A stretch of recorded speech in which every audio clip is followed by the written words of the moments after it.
From Doran Park in Bourne, Massachusetts, this is Braves Baseball. Alongside Jordan Palacio, I'm Sam Wiederhaft. The heat is here. Temperature hovering around 90 degrees all day. And Joran, a rain out right here at Doran Park 2 nights ago. I think it's pretty safe to say the field is completely dry now. Yeah, definitely. And it's a little bit wet in the air because of the humidity. Lots of humidity today. It's recorded at around 90 degrees, like you said, Sam. Feels like 97, 98 with the amount of extra just air or wetness in the air right now here at Doran Park. It's been pretty nasty so far today. BP and infield outfield for both these teams were canceled earlier today because of the high heat conditions. Get everybody to report at 4 rather than 2:30 when most of the guys get here. Everybody taking some extra precautions. I'm sure everybody will be hydrated. It's a hot one here today, Samuel. The now third place Wareham Gatemen visit Doran Park for just the second time this year after losing both games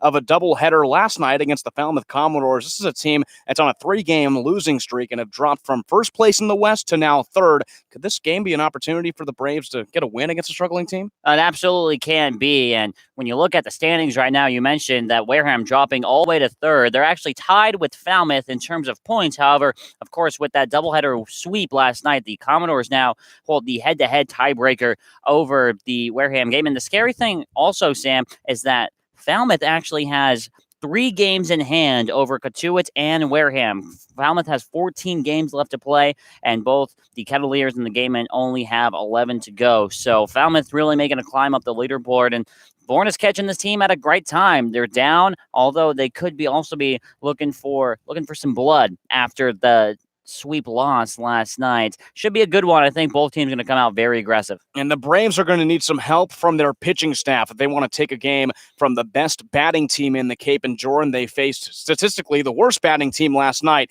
and the pitching was just not performing. Yeah, definitely not really going to build a lot of confidence when you give up 8 runs and 3 home runs to the worst hitting team, or one of the worst hitting teams in the entire baseball league, in the Orleans Firebirds. Going into last night's game, they were scoring the third fewest amount of runs among teams in the Cape. So far, the Braves pitching staff with Dunlop and now throwing J.P. Woodward tonight, they have not been very consistent, we'll say, when they get to start. It's an opportunity for J.P. Woodward absolutely tonight to go out and be able to throw 4 or 5 innings strong. If he's able to do that, I think the Braves have a shot. It's a hot Saturday night here at Doran Park. Lineups and first pitch are coming right up after the break. You're watching Bourne Braves Baseball on YouTube.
Welcome back to Durham Park for this Saturday night matchup between the Bourne Braves and the Wareham Gatemen. Let's take a look at how the Gatemen line up against the Braves. They'll be facing for the fourth time this season. Leading it off will be Braden Ward. He's playing in center.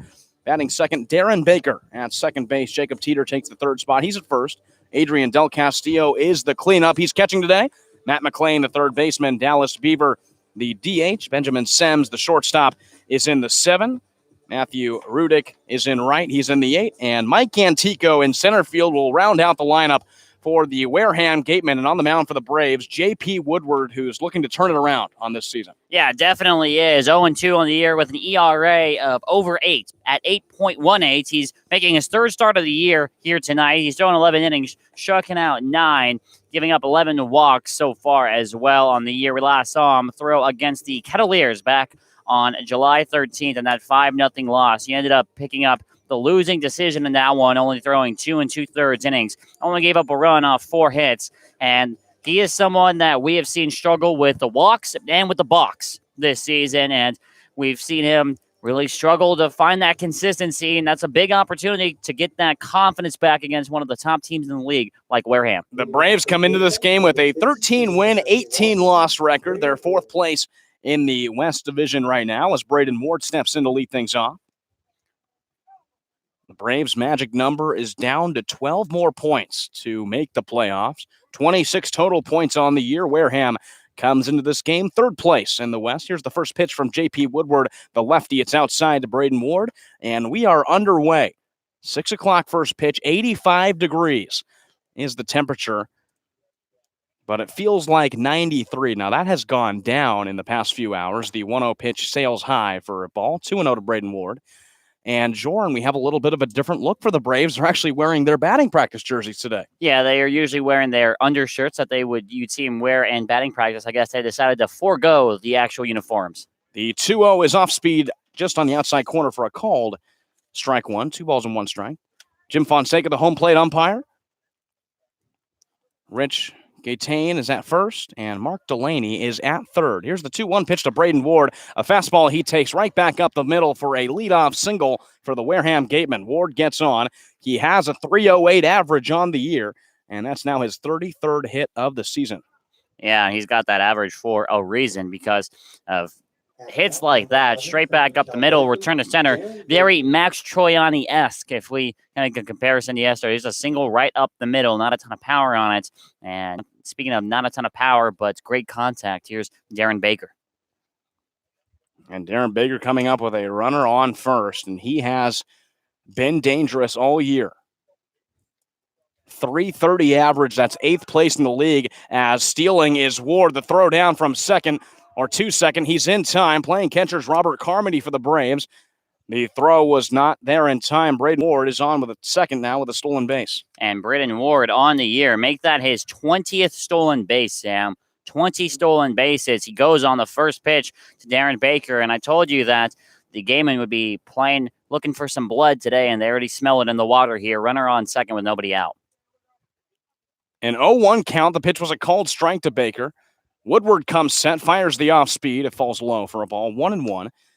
And this Wareham team ranks second in team steals. That's their 47th of the year, 20th for Braden Ward. It's them and Falmouth, the top 2 base running teams. Woodward hands meat at the chest, turns back and looks at second. Now the 1-1. Baker squares around to bunt, but he bunts it foul on the first base side, and the count's now 1-2.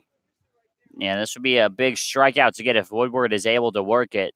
Although we know Baker, who's always been a thorn in the Braves' side throughout the first 3 games against the Wareham Gatemen, seems like he's always on base and always threatening to steal. Defensively for the Braves, Cade Beloso at first, Jake McKenzie at second, Glowenke at short, Xavier Warren is at third. Here's the 1-2 pitch to Darren Baker. It's a fastball low and outside, called a ball. 2-2. Kyle Hess is in left, Judd Fabian's in center, and Nick Bruiser gets the start today in right field with Jared Poland DHing tonight.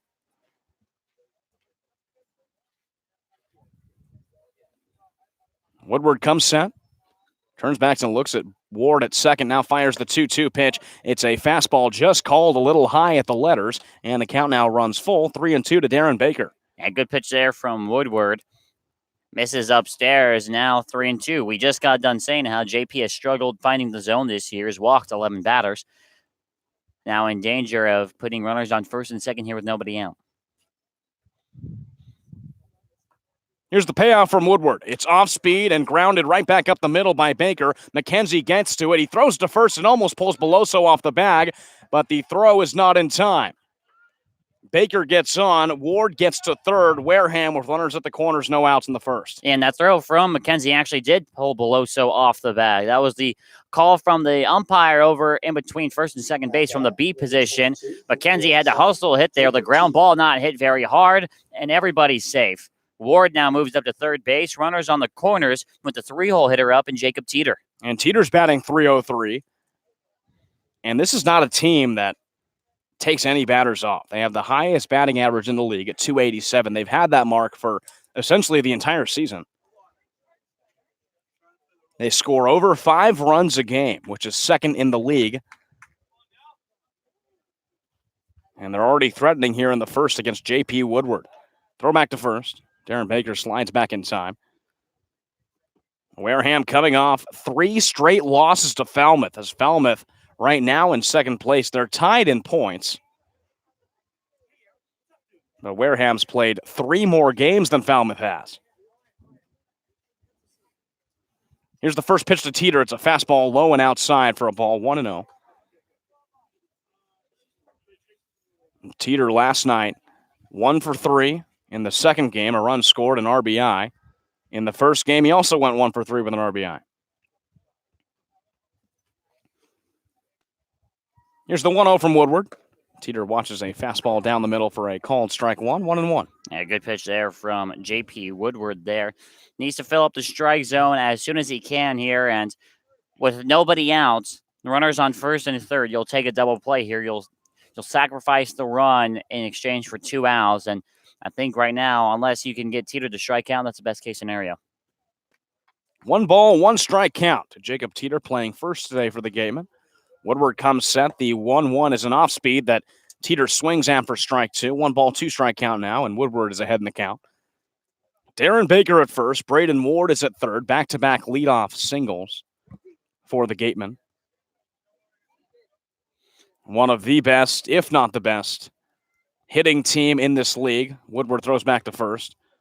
Baker slides back in time. Ward faked like he was coming home, but now jogs back over to third. And I think, when you talk about best hitting teams in the league, I think both those 2 teams sit in the Western Division. I think it's Wareham and Gatuit who are up there with the best. Gatuit, of course, leading the league in home runs. A high-powered offense they have for the Cavaliers. The 1-2, Darren Baker's off running. It's a wild pitch. Gets past Carmody, and Braden Ward will stroll in, walks on home for the first run of the game for the Gatemen. Darren Baker gets over to second. Yeah, that pitch spiked from J.P. Woodward. It bounced about 5 to 6 feet in front of the plate, and Robert Carmody catching his second game for the Braves, not given a ton of chance there to go out and stop the ball. Skipped right off his chest protector toward the Braves dugout. Now that double play threat is gone. 2-2. You have to go attack Teeter now. Pitch was a called ball. It was way outside. It bounced before the plate. Here's the 2-2 pitch to Teeter. A little chopper back to Beloso at first. He gloves it with the right hand, jogs over to first and tags the bag with his foot. For the first out of the inning, Darren Baker gets over to third. So another run within 90 feet of scoring for the Gatemen. Already 1-0. And Adrian Del Castillo, their cleanup hitter, coming up. Yeah, and the Braves get their first out, but Teeter there doing his job as a hitter, runner on second with nobody out. Your job is to get him to third base, and he did that with a chopper over to the right side. Now the Gateman's second run of only the first inning here sits 90 feet away. And Del Castillo, a .273 average, 27 hits on the year. The first pitch is high and tight from Woodward on a fastball. It's 1-0. He didn't record any hits last night in the doubleheader. He went 0 for 3 in the first game, and then a pinch hit appearance, went 0 for 1 in game 2. A 5-2 loss for Wareham, and then a 6-4 loss in the second game. 1-0. A swing and a miss off-speed high from J.P. Woodward. Count evens up to Del Castillo 1-1. And it was a heartbreaker last night for Wareham. They had the lead at some point in both games and ended up losing it. The 1-1 is a fastball outside, fouled off third base side by Del Castillo. He's behind 1-2. They were tied with Falmouth 4-4 in the top of the 8th inning. And Barron Radcliffe hit a 2-run home run that ended up pushing Falmouth ahead and giving them the win 6-4. And that was a 7-inning game, so it was extra innings. Here's the 1-2. Off speed, got him swinging. There's the second out of the first inning. Del Castillo goes down on strikes. Darren Baker still over at third, 2 outs. Yeah, and that was a good pitch there from Woodward. Off speed, had Del Castillo way out in front, gets the strikeout, and that's a big out number 2. Now everybody defensively can go back and defend their spots, and it's going to take a base hit or another wild pitch in order to bring Baker home from third. Matt McLean, the 7th best batting average in the league, steps up. .333 on the year, 26 for first pitch to McLean is high. Fastball from J.P. Woodward, 1-0. He has 10 extra base hits on the year. He's had multi-hit games in 9 games. But he's only batted 1 for 11 against the Braves so far this year. 1-0. Off speed high. And McLean's now ahead in the count, 2-0. He hasn't had that much success against the Braves, but he's going to see them a lot more, 3 more times, including the game tonight, and 2 games originally scheduled to end the season, a home and home to finish up the third to last and next to last games. 2-0 was a fastball high yet again. Matt McLean is way ahead in this at-bat, 3-0, 2 outs. Darren Baker's over at third. It's a 1-0 lead for Wareham on 2 hits, both coming from Braden Ward and Darren Baker. 3-0, a much-needed strike is right down the middle for J.P. Woodward for a called strike 1. A 3-1 count. Braves pitching getting a little rattled last night in an 8-3 loss at Orleans. 3-1. Fastball, McLean lines over to left field. It gets down for a single. Darren Baker comes in to score, and the Gatemen have an early 2-0 lead. And it is just so hard as a pitcher when you get down in the count at a 3-0 clip to come back when you're going up against the best players in the country. 3-1, your pitches and what you can throw are more or less limited to 1. And it's a fastball. Everyone knew it was going to be a fastball. And Woodward serves it up there from McLean, who ropes it down the line over Xavier Warren's head. And now 2 people got on base for Wareham so far, and they've both come in off the RBI single now from Matt McLean. Here's Dallas Beaver, the DH for the Gatemen today. J.P. Woodward has given up 4 runs in 2 of his outings so far on the season. The first pitch to Beaver is an off-speed, right, called on the outside corner for a called strike 1. He gave up 4 runs in his start against Chatham on June 23rd, where he only went 1 1/3, and gave up 4 earned runs against Hyannis on July 6th in a 13-8 loss. Woodward comes set, throws back over to first. McLean gets back in time. This will be the 3rd game he's started. He's come out of the bullpen 5 times.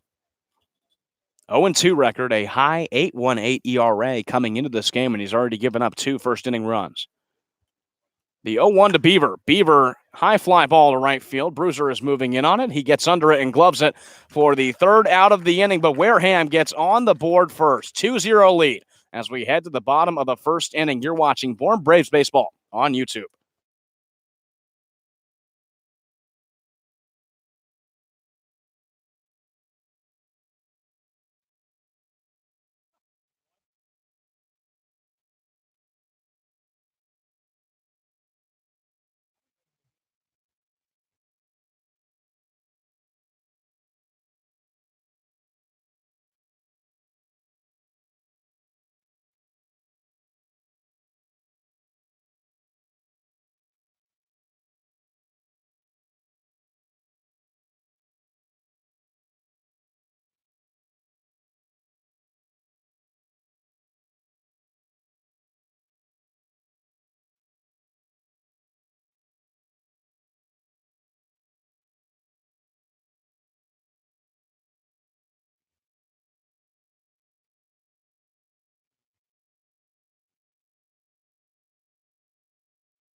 Braves facing a first inning deficit, 2-0. The Wareham Gatemen lead, and this is how the Braves will line up for tonight's game. Judd Fabian will be back to the leadoff spot, playing center field. Xavier Warren follows behind him. He's at third.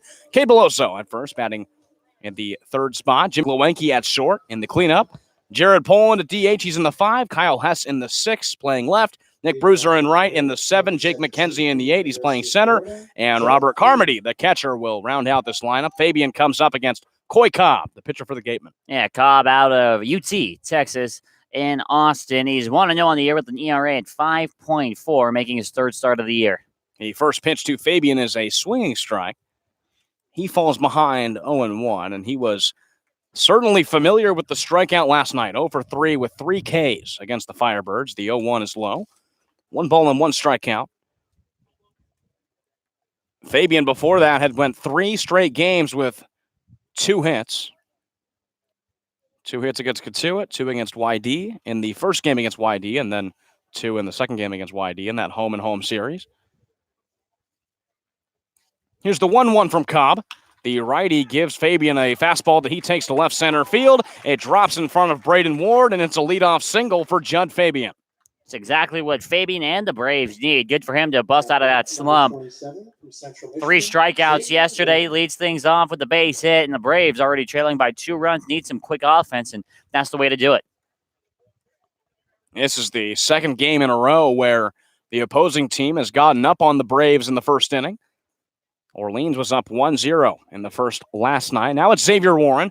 First pitch to Warren. Flies out third base side, going foul. It's an 0-1 count to the Braves' third baseman. Warren coming into this game, .272 average, 3 homers, 5 doubles, 18 RBIs. That leads the team. Didn't have a great one last night. Went 0 for 3 with a walk and a run scored. The 0-1 is right back up the middle. Back-to-back singles for the Braves in Judd Fabian and Xavier Warren, and they're making a little noise.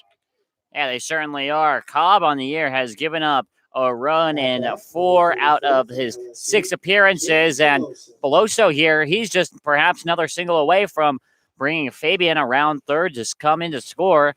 You just have to really be aware of the double play ball here. They call it the inning killer for a reason, and a double play would certainly kill all the momentum here. The first 2 batters for the Braves have been getting on Coy Cobb early in the at-bat. Judd Fabian only saw 3 pitches. Warren only saw 2. And now it's Beloso. .262 average for him. 17 strikeouts on the year, 12 walks. The first pitch is off speed. Beloso watches high for a called ball. Last night, he broke a 3-game hitless streak where he went 1 for 4, 2 RBIs, 2 strikeouts against the Firebirds. He's been 3 for his last 23. Coy Cobb comes set. The 1-0 is a fastball low. Beloso's ahead in the count, 2-0. This is what you need to do to get back into a game. This is what we did not see the Braves do last night against Orleans. They were able to get a few hits and put some pressure on the pitching staff. 2-0 is low and inside. Chases Adrian Del Castillo out of his position, the catcher. Beloso ahead 3-0. Del Castillo behind the plate. Jacob Teeter at first. Darren Baker at second. Benjamin Sems at short. Matt McClain at third. Mike Antico in left. Braden Ward in center. And Matthew Rudick in right. Here's the 3-0 pitch from Cobb. It's a fastball down the middle for a called strike. Beloso still ahead, 3 balls and 1 strike. Well, just after Wareham in the top of the first, they started off with back-to-back singles. The Braves have done the same in their half of the first. The righty Cobb comes set. 3-1 pitch is a fastball. Beloso flies shallow left center field. Mike Antico is moving in. He will make the catch for the first out of the inning, and the runners do not advance. Yeah, tough pitch there for Beloso to pop up into left field. A 3-1 pitch, he just gets under there. Mike Antico able to make the catch, and now a double play gets you out of this inning. That's a bit out there for Coy Cobb on the mound, and Braves really need a base hit here from the star of yesterday's game offensively, Jimmy Glowenke. And Glowenke's been the star the past 2 games. 3 for 3 against YD in that 5-inning game where he hit a 2-run home run. And 2 for 4 last night. First pitch to him is off speed and low. Del Castillo blocks it in front of him. Runners do not advance. It'll be a 1-0 count on Glowenke, who's raised his average now to 278. Hit his first home run of the season on July 17th against YD, the last home game for the Braves. 25 hits on the year for the Braves shortstop today. Cobb comes set, hands meet at the chest. He looks back at second, kicks and fires the 1-0 outside. And Glowenke's now ahead, 2 balls and no strikes. The Braves have been doing the right things approach-wise at the plate, really being disciplined up there, not being too handsy, really being picky, really forcing Cobb to throw a lot of pitches here in this bottom of the first inning. Here's the 2-0 pitch on Jimmy Glowenke. Fastball, little grounder, third base side going foul. And it will even up, or that's the first strike of the at-bat, 2 balls and 1 strike. 1 out, runners on first and second. 2-0 lead for the Wareham Gatemen. Jimmy Glowenke has had 6 hits in his past 3 games. After going hitless against Wareham and Harwich, he comes back 1 for 4 against Getsuit, 3 for 3 against YD, and 2 for 4 against Orleans. Here's the 2-1 pitch from Cobb. It's off speed. Glowenke drives to deep right field. Rudick is moving back. It'll get to the wall. Judd Fabian's being waved around. Xavier Warren will stop at third. It's a double for Jimmy Glowenke. He hit one last night, and he gets an RBI home here in this game for the first run for the Braves. Yeah, nice piece of hitting there. Glowenke going opposite field over the head of Matt Rudick in right field toward that large warning track area. And Judge Fabian was actually being trailed by Xavier Warren. They were right on each other's heels. Warren was able to get a little bit of a better read than Fabian was, but Fabian nonetheless comes around to score. Now runners on second and third here, and the Braves not only in business to tie the game, but actually take the lead as well. And it's Poland now coming up. 286 average, went 1 for 4 last night with a strikeout. Runners on second and third. The first pitch is a fastball outside to Poland. It's 1-0. Braves answering back by Wareham's 2 runs in the top of the first. Already 1 run home on an RBI double by Glowenke. Second double in 2 games. And here's the 1-0. It's an off-speed that curves right in the strike zone for a called strike. 1-1. And the Wareham defense playing back on the outfield grass, at least up the middle, playing in normal depth. Surprised not bringing in the infield here with second and third and 1 out. 1-1. Inside pitch falls underneath Castillo. Luckily, he stops it. It's a called ball low, 2-1 on Jared Poland. And Poland's one of the more dangerous hitters in this lineup, 286. He's 10 for 35, 4 RBIs, 2 doubles. He's only struck out 6 times. A rising sophomore out of Louisville, 2-way player. Coy Cobb comes set. Runners on second and third, just 1 out. And he'll step off, turns towards second. Glowenke runs back. Xavier Warren is at third. 3 hits for either team in a very eventful first inning. Here's the 2-1 pitch to Poland. It's an off-speed low. Poland now has a great hitter's count, 3 balls and 1 strike. And he'll be sitting fastball here, 3-1. A base open here doesn't kill you if you're Coy Cobb. If you end up walking Jared Poland, that'll bring up Kyle Hess on a double play. Will get you in trouble, but you got to fire a strike here, I think. 3-1. Fastball outside, gets behind Castillo, and it's a ball. So Poland's over at first with a walk with 1 out. It gets back to Castillo. So Xavier Warren stays at third, and the bases are loaded for Kyle Hess, who's been an RBI machine. He has been an RBI machine, and the Gatemen actually get lucky. The backstop here at Dorn Park is solid brick. So it bounces off the brick and ricochets right back to Del Castillo behind the plate. And we've seen that happen a few times this season, saving a few runs. And I think it just saved the Gatemen a run right there. Hess has 6 RBIs in his past 5 games. He had 1 last night. It was an RBI walk as the first pitch is low from Coy Cobb, 1-0. Hess got walked with the bases loaded. And Jerry Weinstein, the Wareham manager, will call a conference with his entire infield and Coy Cobb on the mound. Yeah, he's missed the zone badly the last couple of pitches. He spiked that one short of the plate by a good 3 to 4 feet there, and he's really struggling with his release point, his command, perhaps a little bit rattled. He's struggling with his control up there on the mound after the back-to-back singles by Fabian and Warren and that RBI double from Glowenke. A walk to Poland. That leaves the bases juice now for Kyle Hess, the opportunity to be your hero. And Hess came in a pinch hit appearance last night, taking out Judd Fabian in the 8th inning with the bases loaded. He drew a walk, got an RBI for it, and that kickstarted a 3-run 8th inning where the Braves just about came back. It was a 5-3 game after that, after being 5-0, down 5-0 to the Firebirds. Here's the 1-0 pitch. Hess fouls it off third base side. That'll even the count up 1-1. Xavier Warren at third, Jimmy Glowacki at second, Jared Poland at first, 1 out. Bottom of the first inning, 2-1 lead for the Gatemen. Cobb comes set. Kicks and fires the 1-1 fastball that's low. Throwback over to third by Del Castillo. Warren slides back in time. It's a 2-1 count on Hess. You have to be careful over there if you're Xavier Warren. Del Castillo tried to catch him napping. Throw back on the back pick over to third base. McClain applied the tag. Warren slid in safely. Now let's see Kyle Hess if he gets a 2-1 fastball. Here's the 2-1 delivery. Off speed, grounder over to first. It's gloved by Teeter. He will tag first with his foot. Coming home is Warren, and the Braves even it up 2-2. Another RBI for Kyle Hess. It's a ground out, though. He won't be happy with that. Jacob Teeter actually with that backhand play, saving a couple more runs from scoring. By the time he gloved it and stepped on first, that was his only play. No opportunity to turn the double, but now a base hit here from Nick Bruiser, and the Braves have the opportunity to go up by as many as 2 runs. Runners on second and third, 2 outs in the bottom of the first inning. 2-2 score. First pitch to Nick Bruiser is a fastball he fouls off. First base side, 0-1.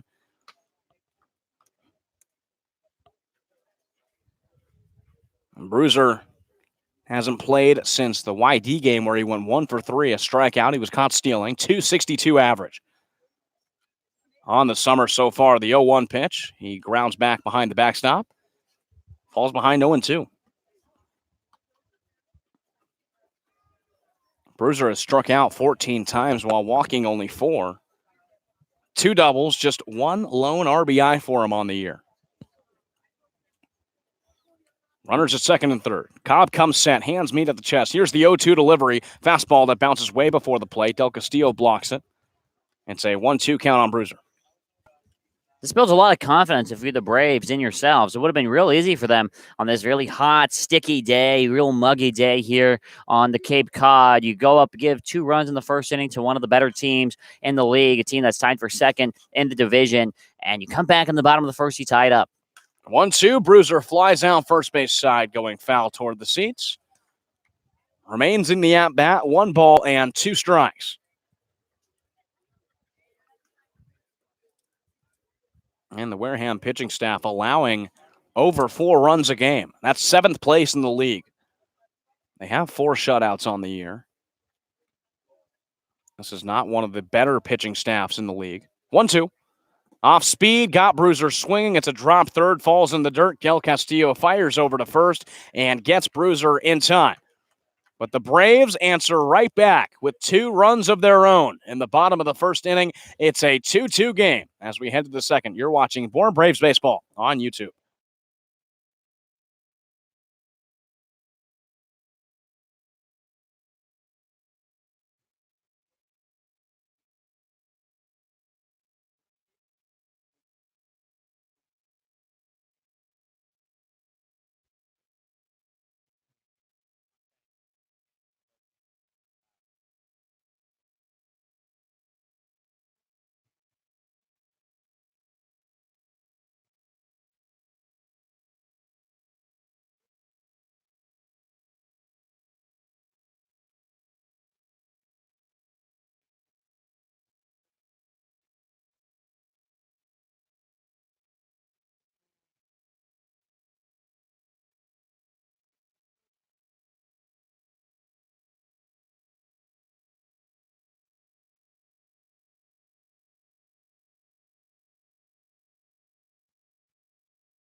It's a tight one, and we've only been through one inning. 2-2 game between the Gatemen and the Braves as we head toward the top of the second inning.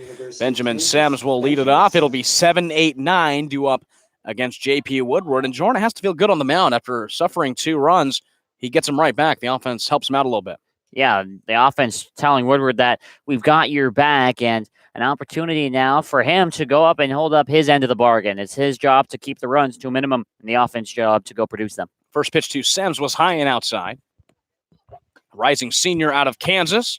1-0 is looked at. Off speed for a called strike one. 1 ball, 1 strike. Sims 302 on the year. Had a nice one in game 2 of the doubleheader. 2 for 4, 2 RBIs. The 1-1 is sails high. Carmody has to reach up and get it. It's a 2-1 count. 3 hits overall in the doubleheader. He went 3 for 7. Had 3 RBIs in the 2 game against Falmouth. 2-1. Fastball outside, called a ball, 3 balls and 1 strike. And you have to imagine Wareham coming into this game, they have to be exhausted. Playing a doubleheader last night against Falmouth, starting at 4, ending at around 10. The 3-1 is inside, called a ball, and Sims walks over to first with a leadoff walk. He's hitless against the Braves this year, but he gets on with a walk, and now it's Matt Ruddick stepping up with a runner on first, nobody out. And that really is not supposed to happen if you're Woodward up on the mound. Go up and walk a guy real easy on 5 pitches. And now after doing such a nice job of limiting the damage to 2 runs, you let on a man. You know what they say on defense, Sam. You cannot defend the walk. Woodward comes set. Kicks and fires the first pitch. Ruddick lays down a bunt over to Xavier Warren at third. He picks it up, throws to first a little high, but Peloso comes down and touches the bag in time. Ruddick is out, but Sims moves over to second, so he does his job. It's another runner in scoring position for Wareham. Sacrifice bunt in the top of the second inning shows you how close this game might actually end up being. Jerry Weinstein, the Wareham manager, decides to lay it down, bring up Matt Antico with a runner in scoring position. And how big of a game is this for Wareham after slipping from first place in the West, which they've held for consecutive weeks at a time this season, slipping now to third. They lose a little bit of momentum, it seems like, to it, and Falmouth really picking things up as Antico steps in and check swings at a ball high. It was called, he did not go around, so it's called a ball, 1-0. This Wareham team slipping a little bit. Their batting average has dropped. Their pitching has dropped off.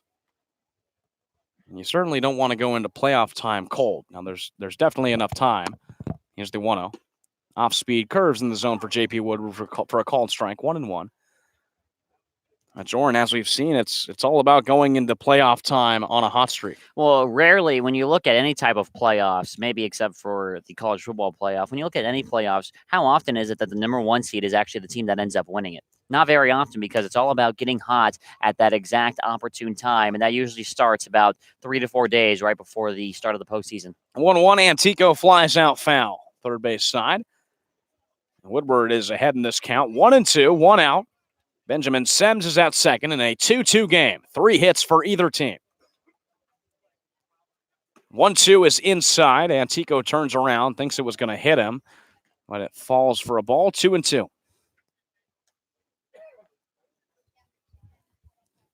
2-2 count here to Antico. And again, with first base open, a walk doesn't necessarily kill you here, but I think if you're Woodward on the mound, you much rather go work with that 2-2, trying to get a strikeout. 2-2, Antico swings and misses.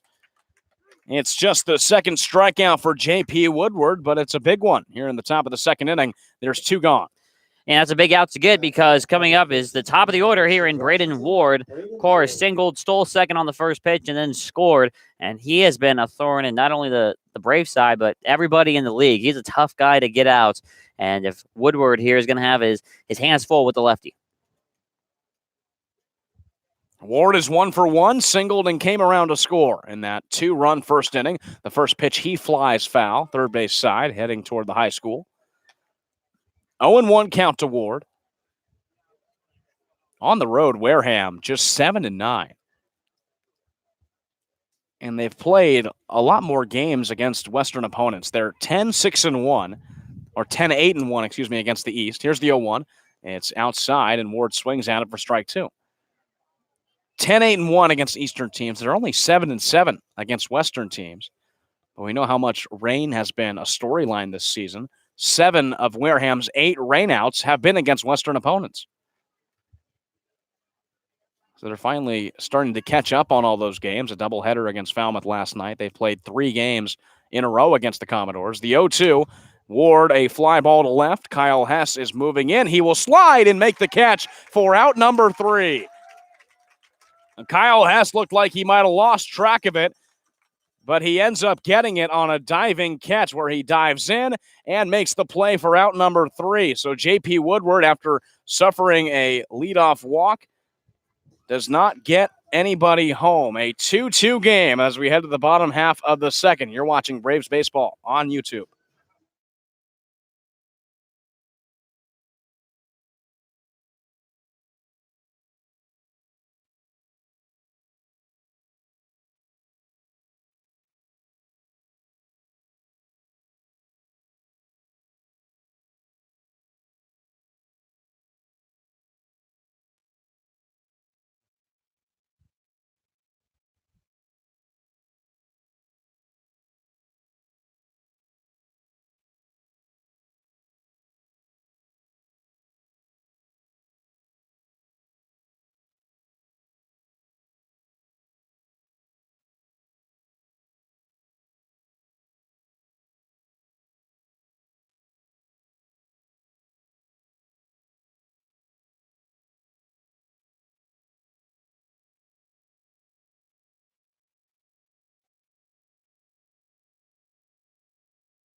We're through 1.5 innings here at Doran Park as we approach the bottom of the second inning. And Joran, it's already a new arm for the Wareham Gatemen. Christopher Maloney steps in, taking out Coy Cobb after he goes for just 1 inning. Yeah, I guess Jerry Weinstein really pulling the leash early in this one. I guess Cobb was on a real tight leash, and they take him out, bring in Maloney, making his first ever appearance here this season in the Cape Cod Baseball League. He's out of Jacksonville University, where this past year in 2019, he threw an ERA of 7.07 and 12 appearances, had an 0-1 record. He only threw 14 innings, giving up 11 runs, all earned, 9 walks, 23 strikeouts. So even in college, Maloney has not thrown a ton this season. Now is being thrown right into the fire's den here, going up against the bottom of the Braves order before facing Judge Fabian. He'll be a rising senior out of Jacksonville, like you said, Jordan, and he'll face Jake McKenzie in the 8 spot, Robert Carmody in the 9, and then back to the top of the lineup for the Braves.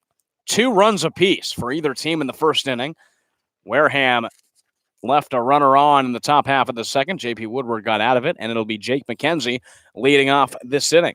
And Maloney, one of those late season additions that we've seen a few teams make. Braves adding a couple new players, and Robert Carmody, a new catcher, makes that 2 catchers after Jacob Campbell was released. And Braxton Roxby, a new pitcher for the Braves who had his appearance last night, and boy, did he make an impression. Faced 3 batters, struck out all 3 of them. And McKenzie steps in. 224 average for him on the year, 11 for 49. The first pitch, he flies to center field. Braden Ward was right under it, doesn't even have to move, and he has it in his glove for the first out of the inning. Yeah, unlucky there for McKenzie. Hit the ball hard, just right at Braden Ward in center field. Like you said, Sam, didn't even actually have to move for it. He just sat right there and was under it for the first out. And now Robert Carmody stepping in here, Sam, with an opportunity to really pick up his offensive season. Carmody just playing in 1 game. It was 3 nights ago against YD on Wednesday. The first pitch is high and outside on the fastball for Maloney. 1-0. Had 2 at-bats there, went 0 for 2. He pitched in that game that Nick Domkowski statistically threw a no-hitter, perfect game. 1-0. Carmody watches the off-speed low and outside. 2-0. Domkowski only went 5 innings. The game was called in the middle of the top of the 6th. But it was a 5-inning, an official game. Domkowski gets credited with a perfect game, and Carmody was his catcher. They were teammates at Hartford. 2-0 is low, called a ball, and Carmody's ahead 3 balls and no strikes. Yeah, we almost saw a perfect game in the major leagues last night. Mike Leake went into the 9th inning with his perfect game before giving up a single, and then he walked the next person out there. Still was able to get out with a complete game shutout. Hasn't been a perfect game in the majors since 2012, Sam. 3-0 is a fastball on the inside corner, called a strike. 3-1. And baseball is just such a crazy game because Leake was on the mound when the Angels, as a team, no-hit the Mariners just last week. He comes around. Next time he's on the mound, has a perfect game through 8. 3-1, Carmody fouls off first base side, and the count now runs full, 3-2. Yeah, Leake couldn't get out of the first inning in that start. It's the first time in his career that he couldn't get out of the first inning he started. But you come around the next game, it's just why baseball is such a great sport and how one performance can never define who you are and your season, because you can always come around the next time you're out there on the field and make a difference. Here's the payoff to Carmody. It's off speed, falling low for ball 4, and Carmody's on for the first time this season with a 1-out walk. Yeah, nice job by Carmody. Real nice eye there. Not great numbers from him out of Hartford, so it's nice for him to be able to get on base, and that'll bring up perhaps the best player in this Braves lineup now, leading off in Judd Fabian. This is the first time in 5 games since Judd Fabian has been the leadoff batter in a game. The last time was July 13th against Catuit. First pitch to Fabian, high and outside for a ball. He singled in the first inning. Already 1 for 1.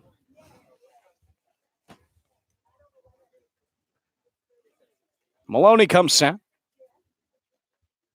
Lifts the leg, fires the 1-0. Off speed, gets Fabian swinging for strike 1. Evens up the count, 1 ball and 1 strike, with Cody Morissette getting the night off. Jake McKenzie taking his spot over at second. Fabian moves back up to the leadoff. Xavier Warren still at the 2. That stayed pretty consistent. Here's the 1-1. A fastball high at the letters for a called ball. 2 balls and 1 strike. And Fabian has showed that wherever he hits in the lineup, he's going to be dangerous. Yeah, he certainly is. He also pretty likely to strike out as well. I think that's just a trait of him being a young kid. He's only 18 years old. Just has to really just become a little bit more disciplined up there at the plate. The 2-1 pitch is off speed and called on the low part of the zone for a strike. 2 balls and 2 strikes to Fabian. Carmody's over at first, just 1 out in the bottom of the second. 2-2 score between the Gatemen and the Braves. 4th time these two teams are meeting this year. Maloney checks back over at first. Now comes set. Here's the 2-2. Off speed, Fabian watches way outside for a called ball, and the count runs full. 3 balls and 2 strikes. Second batter in a row that's seen a full count here from Maloney. Yeah, good take there from Fabian on the off speed outside. Carmody, a catcher at first base. Pretty unlikely that he'll be moving here on the 3-2, so this will be all Fabian up there at the plate. Here's the payoff pitch. It's a fastball that Fabian just gets a bat on. Fouls it back into the gear of catcher Adrian Del Castillo. Count remains 3 balls and 2 strikes. Fabian, a team leading 5 home runs. He has 7 multi-hit games, but also 7 multi-strikeout games. Here's the 3-2 pitch from Maloney. Off running is Carmody, and Fabian fouls it off on the first base side going toward the seats, so we'll do it again.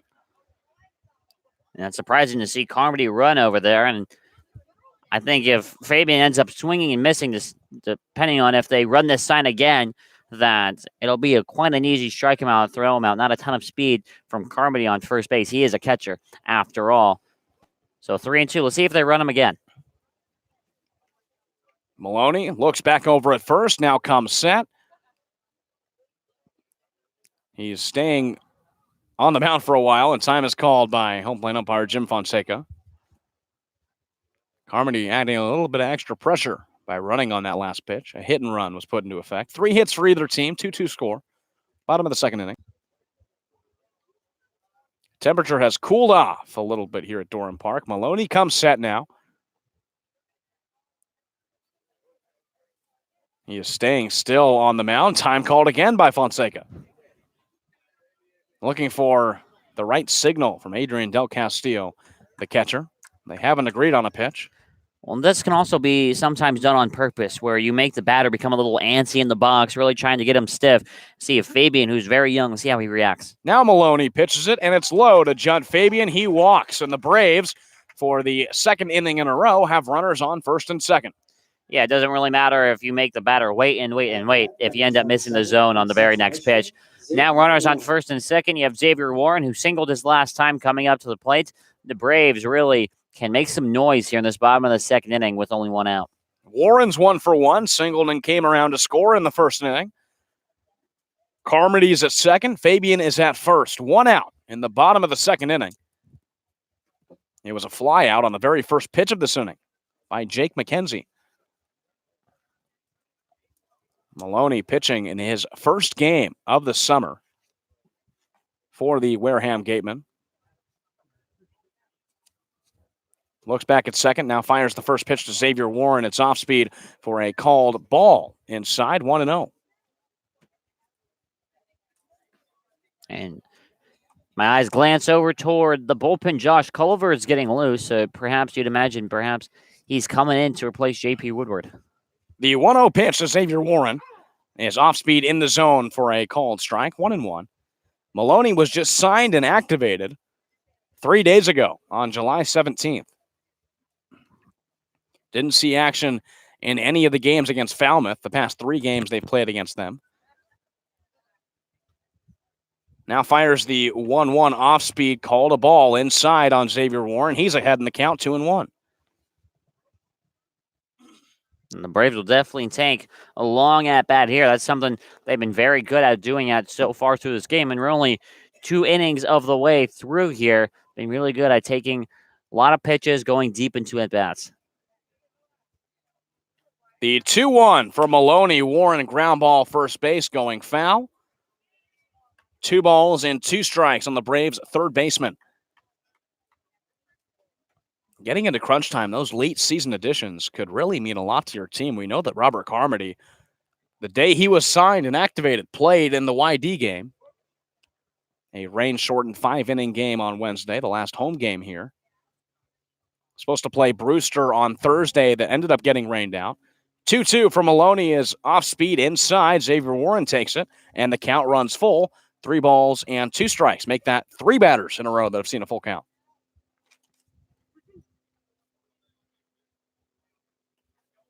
Now Maloney already running up the pitch count against these Braves batters. Just 1 out in the bottom of the second.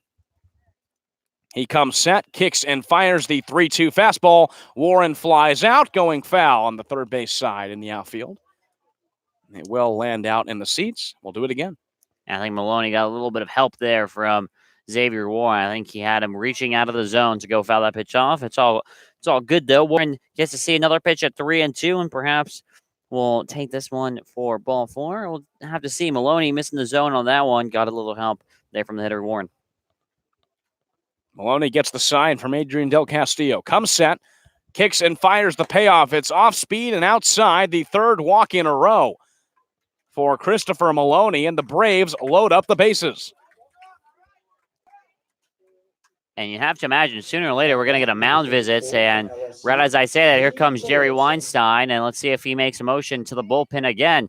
We've only had 4 outs for the Braves so far on offense. Already 2 pitchers. And I believe that is going to be the end of Christopher Maloney's day.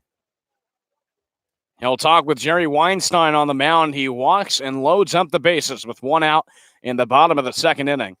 Weinstein, a manager that's known to do these kinds of things. Go and visit on the mound when the Braves or any other team gets any sort of momentum. There is a pitcher warming up for Wareham in the right field bullpen right now. Weinstein is a manager with a ton of experience. This is his second stint with the Wareham Gatemen. He'll leave Maloney out there, jogs back toward the dugout. Managed Wareham in 2016. Most recently managed the Hartford Yard Goats in 2017. Stayed 9 years in the Colorado Rockies organization. He leaves Maloney out there to pitch against Cade Beloso, the Braves' number 3 hitter. Beloso's 0 for 1, a fly out to left in his first at-bat. Maloney comes set. Here's the first pitch to Beloso. Off the inside part of the bat, flies it up over to second. Darren Baker is under it. Infield fly rule was called, so Beloso is out. And that quickly changes the situation, Joran. Already now 2 outs. And that's tough to see for Beloso. Obviously, it was got his pitch in his one spot, but after Maloney walks 3 people in a row, Beloso deciding to be aggressive, go after the first pitch he sees rather than waiting to see a strike. And in effect, turns out to be the second out. Now, Jimmy Glowenke's already doubled, now comes up for the Braves. First pitch to Glowenke is off speed and in the zone for strike 1. Glowenke collected his 12th RBI of the season in his first at-bat. Faces Maloney for the first time. He comes set. Here's the 0-1 pitch. Off speed, almost hits Glowenke in the head. He ducks out of it, and it's a 1-1 count. That'll back you off the plate. Yeah, really caught him. Almost caught him off the helmet, like you said, Sam, way up and in. And that'll wake you up there in the play now. Glowenke, I think he's going to be looking for a little bit of payback here. See if he serves him up one-on-one. The 1-1 pitch, little chopper back up the middle. Benjamin Sams is moving in. He throws to first. That gets Glowenke in time for the 3rd out of the inning. The Braves load up the bases but cannot get anybody home. No runs, no hits. They leave 3 on in the bottom of the 2nd inning. Still a 2-2 game. We head to the 3rd. You're watching Bourne Braves Baseball on YouTube.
The Wareham Gatemen have already moved their bullpen, and the Braves do as well. J.P. Woodward's night is done. He goes 2 innings, allows 3 hits, 2 earned runs, strikes out 2, and walks 1. And Harvey Shapiro turns it over to Josh Culliver.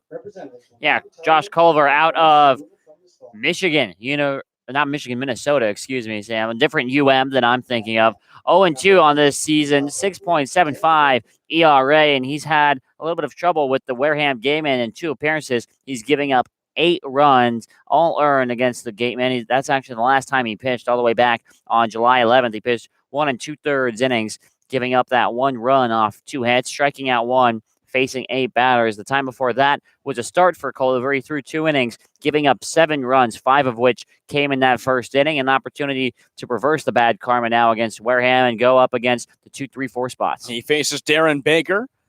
Culliver into the windup. The first pitch is called a strike on the outside corner. 0-1. Baker is 1 for 1, a single in the first inning.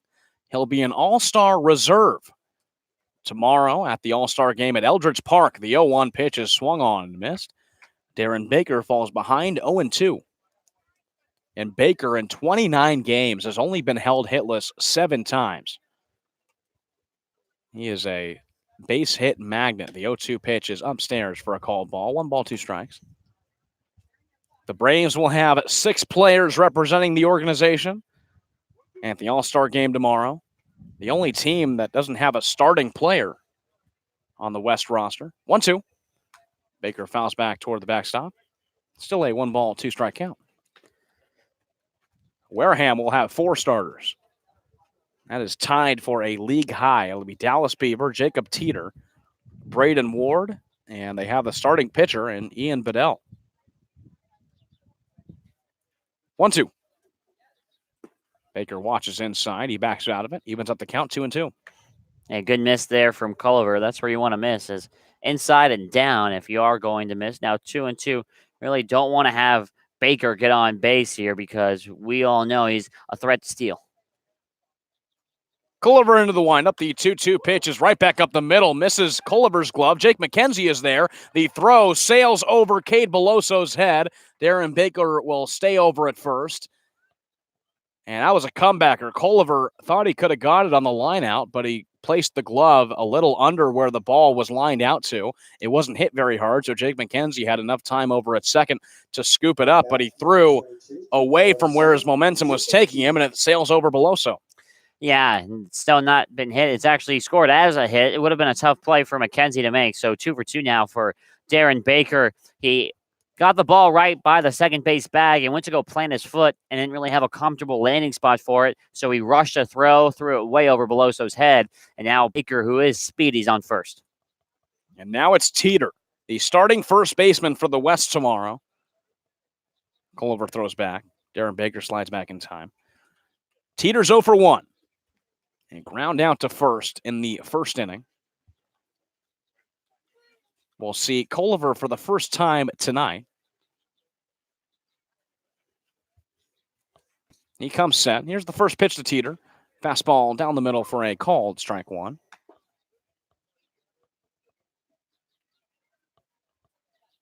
Teeter against Culliver. That game he started, he went 1 for 4. Had a double, an RBI. Culliver's one and only start allowed 7 runs to the Wareham Gatemen in the first 2 innings. The throw back to first. Baker slides back in time. And that was just an example of Harvey Shapiro getting a little experimental with the bullpen like he has, bringing some new guys in to start. Woodward, who typically comes out of the bullpen, he started today. Culliver's gotten a start before. Sean Harney goes both ways. Here's the 0-1. It's a high fly ball going into the seats on the third base side. It will fall foul. Teeter's behind 0-2. Yeah, behind 0-2, and a strikeout would be nice here for Culliver if he's able to put Teeter away here, get that first out, and then only 6-4-3 or 4-6-3 away from getting out of the inning without anything off your back. The righty comes set, hands meet at the belt, throws back over to first. Darren Baker will slide back in time.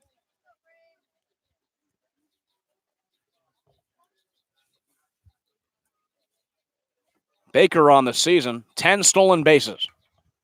And already 1 so far by Braden Ward for the Wareham Gatemen. They're second place in team steals. Carmody sets up outside. Here's the 0-2 pitch. It's outside. Called a ball. Darren Baker heading over to second. The throw is not in time. Darren Baker has a stolen base. That's already 2 against Robert Carmody. Yeah, and sometimes players steal off the catcher, and other times they steal off the pitcher, and that was an example of Baker stealing off of Josh Culliver there. Nothing Carmody could do.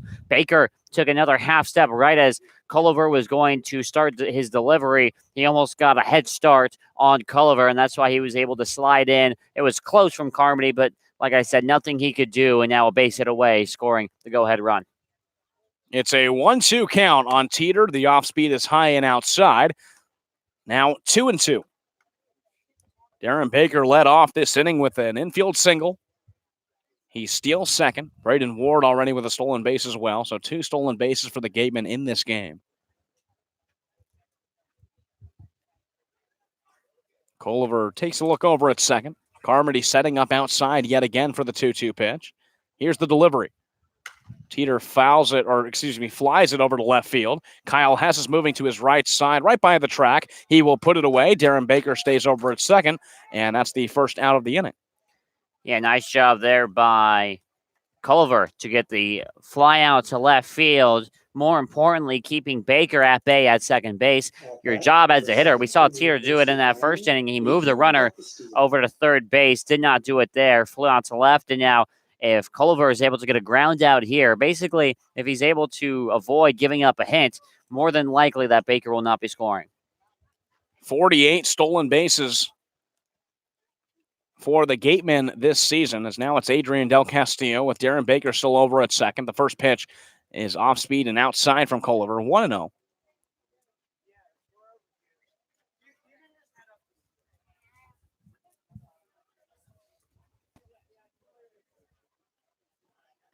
One out. Top of the third inning. 2-2 score. Darren Baker's over at second. 1-0. Del Castillo gives a ball a ride to right field.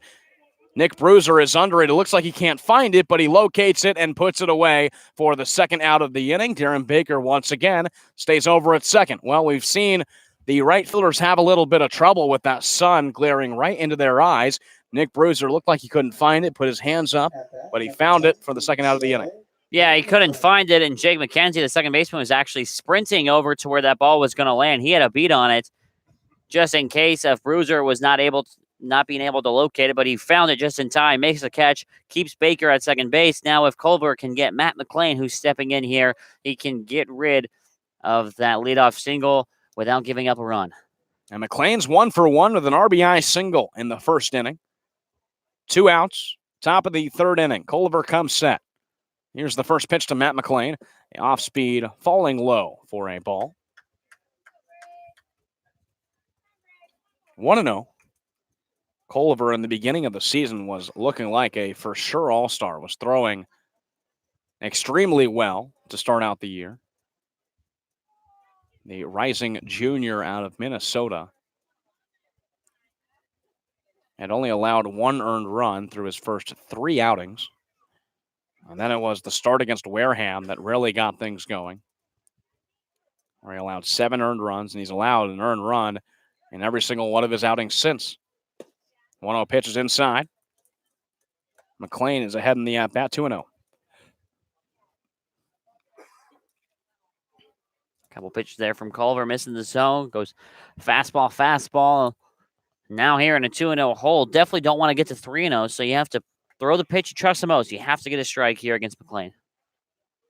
2-0. A fastball called strike 1. McLean watches it. 2 balls and 1 strike. Culver actually giving up a home run in his first ever appearance against Harwich to eventual teammate Jackson Greer, who's not in the lineup tonight. And Greer with 2 home runs on the season, one of them coming off Josh Culver. 2-1 pitch is flown to high left field. Kyle Hess is moving back. He'll move to his right side. He gets under it and makes the play for the third out of the inning. Darren Baker leads it off with a single. He steals second base but can't come home to score. It's no runs on 1 hit, 1 left on base. Still a 2-2 game heading to the bottom of the third. You're watching Braves Baseball on the Bourne Braves Baseball Network.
Third inning, third pitcher for the Wareham Gatemen. Christopher Maloney's night is done. He goes 1 inning, doesn't allow a hit, but he allows 3 walks and got the Braves to load up the bases, but nobody came home. And the third pitcher for the Gatemen will be another pitcher making his first appearance. This time it's Lucas Vainbergs. Yeah, Vainberg's out of Missouri. He's a Tiger. He's a junior. Only threw 11 times last year, 10 in the third inning, had an 0-1 record, an ERA of 10.45. He gave up 13 runs, 12 earned in that 10 innings for Mizzou. The first pitch to Jared Poland. He skies out. First base side going foul. 0-1 count to Poland, who's walked in the first inning. Coming up for his second time, facing Vainbergs for the first time tonight. 0-1. Fastball, Poland to right field, just curving foul as it falls into the trees. Could have been a bloop single, but it curved at the last minute, and Poland is now down 0-2. Jerry Weinstein goes with 3 different pitchers. Coy Cobb started this game out, went with just 1 inning. Christopher Maloney went just 1 inning, and he's already down to his third pitcher. 0-2. Fastball, Poland right back up the middle. Braden Ward will play it on a hop. So Jared Poland gets on with a leadoff single, his first hit of the ball game. Yeah, good hit by Jared Poland there. Ward looked like he might lay out and try and make the diving catch. He decides to slam on the brakes, play it off the bounce, and the Braves will take it. Leadoff single for Jared Poland. And Jerry Weinstein, Sam, looks like he's going to be throwing the Johnny Holstaff routine. Everybody is available, it seems like, for Weinstein in today's game. Playing a doubleheader against Falmouth and one going extra innings, you use a ton of arms. The first pitch to Kyle Hess is a fastball inside, turns his back on it, 1-0. Hess now has 7 RBIs in his last 6 games, and he is on a tear right now. Has boosted that RBI number now to 8. The 1-0 is a called ball inside. Now a 2-ball and no strike count to Kyle Hess. Poland over at first. Vainberg comes set. Righty kicks and fires the 1-1 pitch. Hess fouls it off back toward the backstop. 2-0. Now it's a 2-1 count.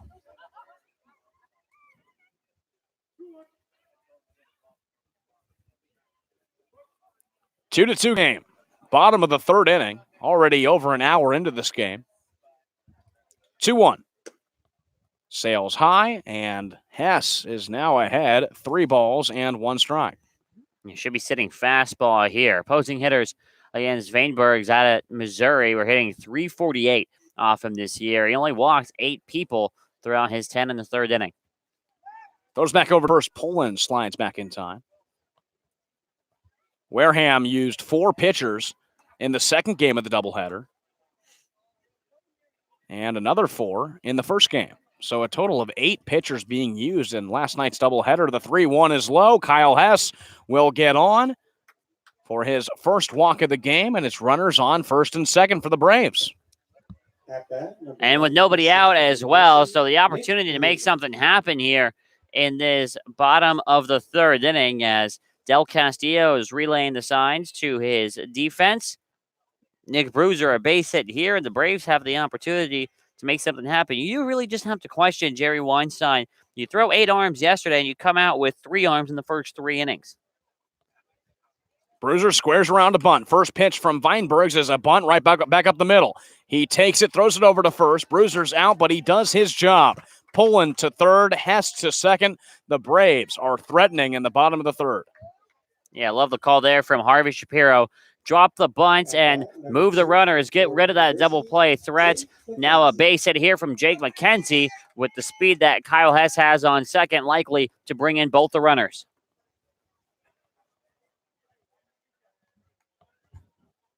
Already 5 walks for the Braves lineup in the first 2 1/3 innings. Here's Jake McKenzie. First pitch from Vainbergs. McKenzie flies out first base side going foul. McKenzie's 0 for 1. A fly out to center in the second inning. And Judd Fabian, who's in the hole right now, is about to have his third at-bat in 3 innings. Here's the 0-1 pitch from the righty. Right back up the middle. That will score Jared Poland. Stopping at third is Kyle Hess. It's an RBI single for Jake McKenzie, and the Braves take the lead. Yeah, comebacker right up the middle. Bainberg's on the mound, actually almost caught it just under his glove, skipped into center field. Harvey Shapiro decides to hold Hess at third base. Don't want to risk anything with only one out. And now Robert Carmody with an opportunity to get his first hit of his Cape Cod Baseball League career. Carmody with a walk in the second inning. He got all the way over to third when the Braves loaded the bases. Now it's Kyle Hess at third, Jake McKenzie at first. Already a run across the plate. RBI single for Jake McKenzie. Vainbergs comes set. The first pitch to Carmody's a little chopper back up the middle. Hess is coming home. The throw over to first will be in time, so Carmody gets out. It's a double play for the Gatemen. Well, it was fielded by Benjamin Sems, the shortstop. It was hit back right up the middle. He caught it, stepped on second, and threw over to first for a double play. But the Braves get a run home. It's an RBI single by Jake McKenzie. We head to the fourth inning. 3-2 lead for the Bourne Braves. You're watching Braves Baseball on YouTube.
Josh Colliver remains on the mound for his second inning of work. He'll face Dallas Beaver, Benjamin Sems, and Matt Ruddick.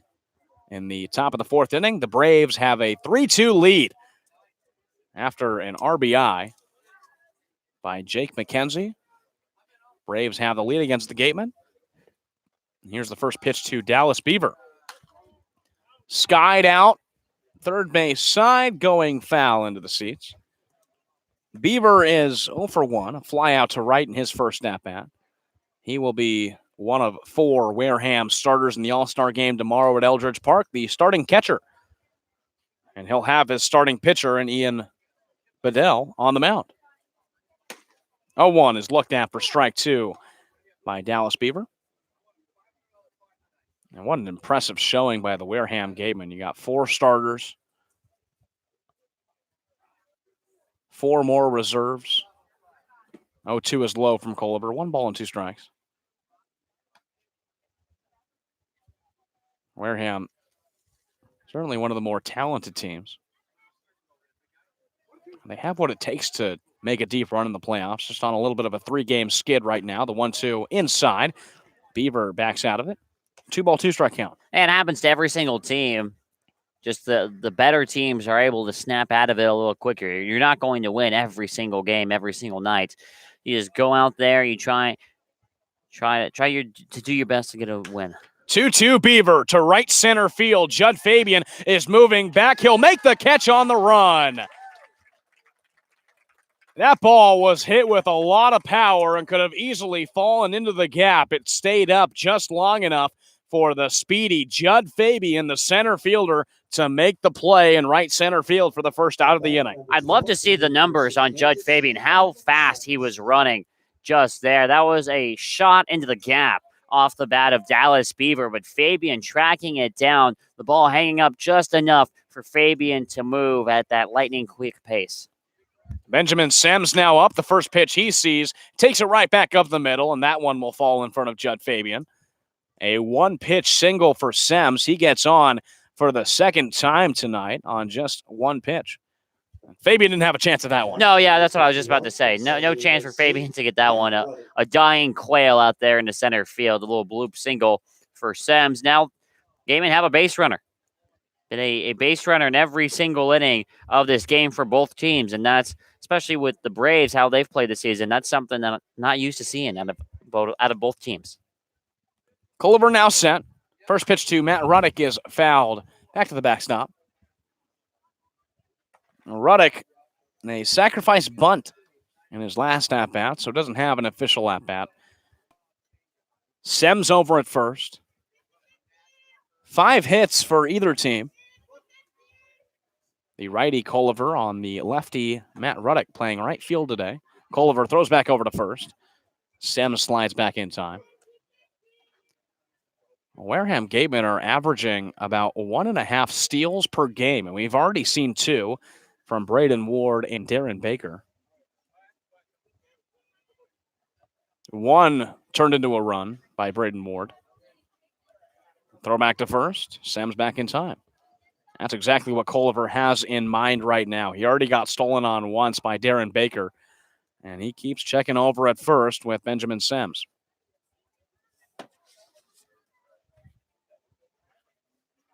Sims will also be an all-star reserve playing in the infield. Here's the 0-1 to Ruddick. It's outside on the off-speed. 1 ball, 1 strike.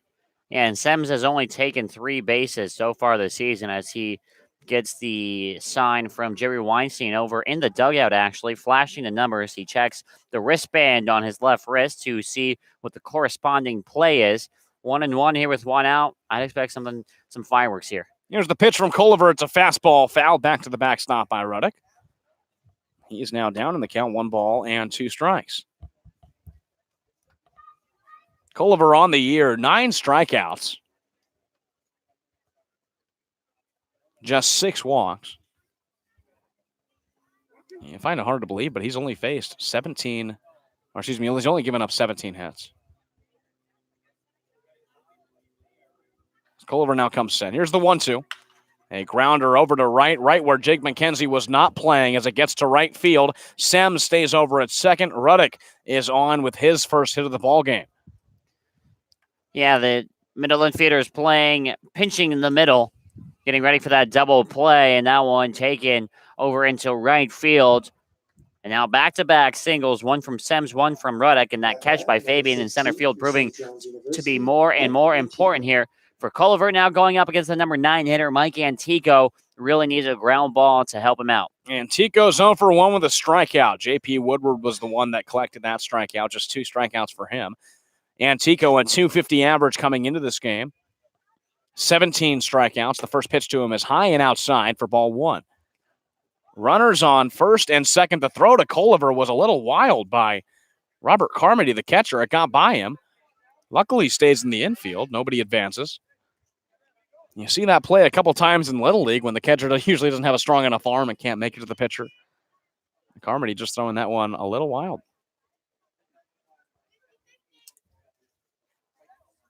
Culliver staring down Carmody. Now comes set.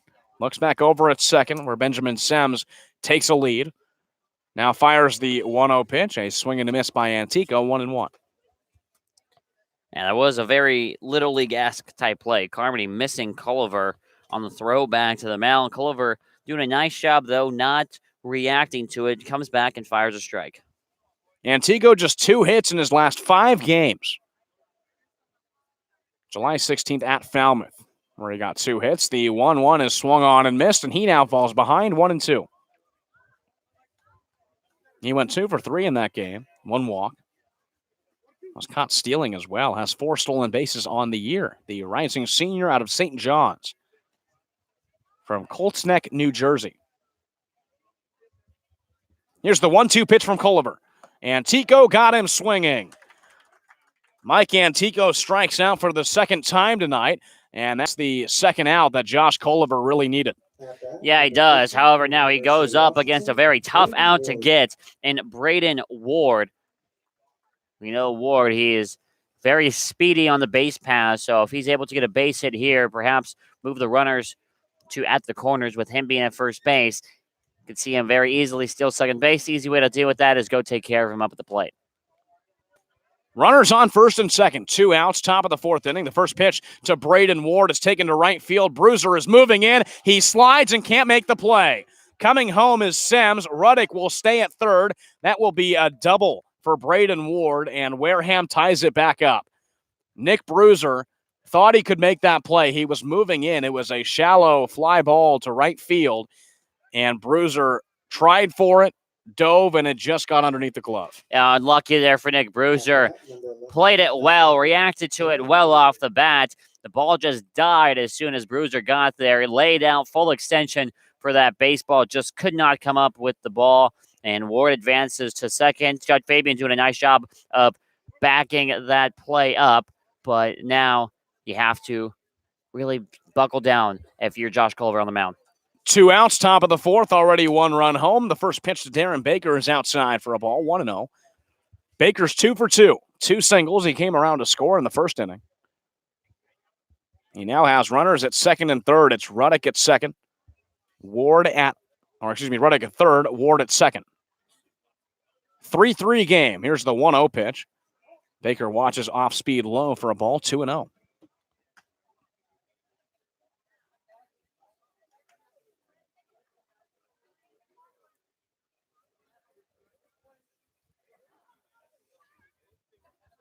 Already 12 hits between these two teams, and we're only in the fourth inning.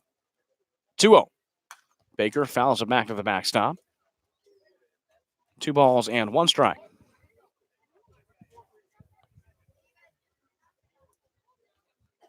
This one looking like it's going to be a high-scoring game. 2 runs for either team in the first inning.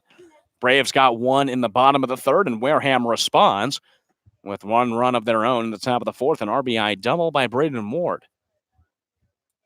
Here's the 2-1 pitch to Baker. It's off speed. Baker flies out foul, third base side, going toward the seats, and the count will even up. 2 balls and 2 strikes. Darren Baker, of course, the son of Dusty Baker, who's here attending the game at Durham Park tonight. We've seen him at a few Wareham games. He makes the trip to Durham Park tonight to watch his son, Darren Baker, out of Cal Berkeley. 2-2. Off speed, Baker right back up the middle. It falls in front of Judd Fabian. Ruddick comes home to score, so does Ward. The Gatemen take a 2-run lead, and Baker gets over to second. A 5-3 lead for the Wareham Gatemen. It's a 3-run fourth. And Darren Baker doing his job, getting a floater single into center field as Harvey Shapiro comes out. This might be the end of the day for Josh Culliver. Blake Burzell warming up in the bullpen right now. The floater into center easily scores the runner from third, Ruddick, and Braden Ward with his speed coming around third base. It would have taken a perfect throw to get him out, and he gets in sliding. And on the throw, it skipped by the catcher, Robert Carmody. So on that miscue there, the batter Baker gets to advance to second base, and that will be the end for Josh Culliver. Culliver comes out. Burzell comes in. We'll take a quick break. Wareham has the lead 5-3 as Burzell will warm up. You're watching Braves Baseball on YouTube.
It's already the third pitcher of the game for the Bourne Braves in a 3-run fourth inning for the Wareham Gatemen. They now lead 5-3, and Blake Barzell now comes into this game, Joran. Yeah, here's Blake Barzell out of Arizona State, 0-1 with a 3.85 ERA, making his 8th appearance of the season. Throwing 9 in the third, 12 hits, 2 walks. Last saw him against the Cavaliers in the 5-0 loss back on July 13th. An inning pitch, giving up 2 runs off 3 hits. Did not pick up the loss in that one, but is dealt a bad hand here. Darren Baker on second base. He's got 2 outs going against a 3-hole hitter here in Jacob Teeter. Teeter's on 0 for 2 so far today, but there's his first hit. Skips into right field. Darren Baker is being waved home. Nick Bruiser struggles with it in right field. Teeter gets over to second. The throw is not in time. Baker comes in to score. It's now a 6-3 lead for the Gatemen.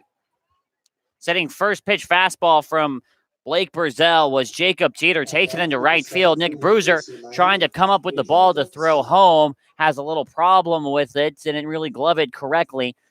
And that allows Baker to score and standing up, and that will be ruled an error on Bruiser as well. That gave Teeter the chance to advance to second. So it's an RBI single. He advances to second on the air. And like you said, Sam, a 4-run inning now for the Wareham Gatemen. And not a good opening for Blake Barzell, who starts out this game. His first pitch is taken to right for a single. Now it's Adrian Del Castillo. Teeter's over at second, and Del Castillo hits a single to center field. Teeter will come home. The throw from Judd Fabian is cut off by Cade Beloso. An RBI single by Adrian Del Castillo. And the Gatemen are just rolling through this lineup now. 7-3 lead. Yeah, make that 4 hits in a row, starting all the way with Braden Ward. 6 hits in the inning. And the Gatemen lineup, like you said, Sam, they are rolling right now. A lot of singles in there as well. Only 1 double off the bat of Braden Ward. Matt McLean coming up. He has an RBI single back in the first inning, 1 for 2. Barzell comes set. The first pitch is a fastball on the lower part of the zone for a strike. 0-1. 5 runs, home in the inning. Barzell comes set. 0-1 to McLean. Swung on and missed. Falls behind now, 0-2. And McLean will be a reserve for the West team in the All-Star game tomorrow. One of 8 Wareham Gatemen to make the All-Star game. Braves will have 6, 3 pitchers, 3 position players. Barzell hands meet at the chest. 0-2 pitch on McLean is off speed, got him swinging. The Braves get out of it, but the Gatemen bat around. In the top of the 4th inning, 5 runs come across the plate to score. In what was a 3-3 game is now a 7-3 game. We head to the bottom half of the 4th. You're watching Braves Baseball on YouTube.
Braves trailing in this game for the second time, and the first since the bottom of the first when they were down 2-0. It's now a 7-3 lead for the Wareham Gatemen, and Judd Fabian will lead this inning off against Luke Vainbergs, who's still on the mound.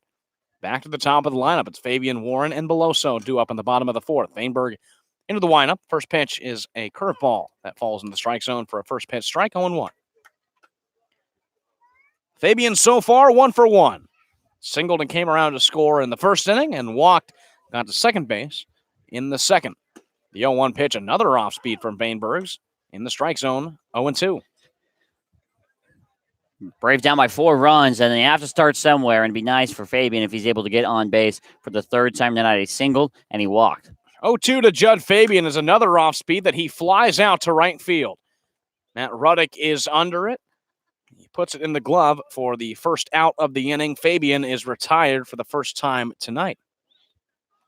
Now it's Xavier Warren. Xavier Warren has the exact same stat line as Judd Fabian, a single in the first and a walk in the second. And both of them were stranded in that second inning as well. For the Braves, you don't want to fall dead yet. You were down 2-0 early in that first inning, came back to tie it up. Still have a lot of game left to make up these 4 runs. First pitch to Xavier Warren is off speed and low for a ball, 1-0.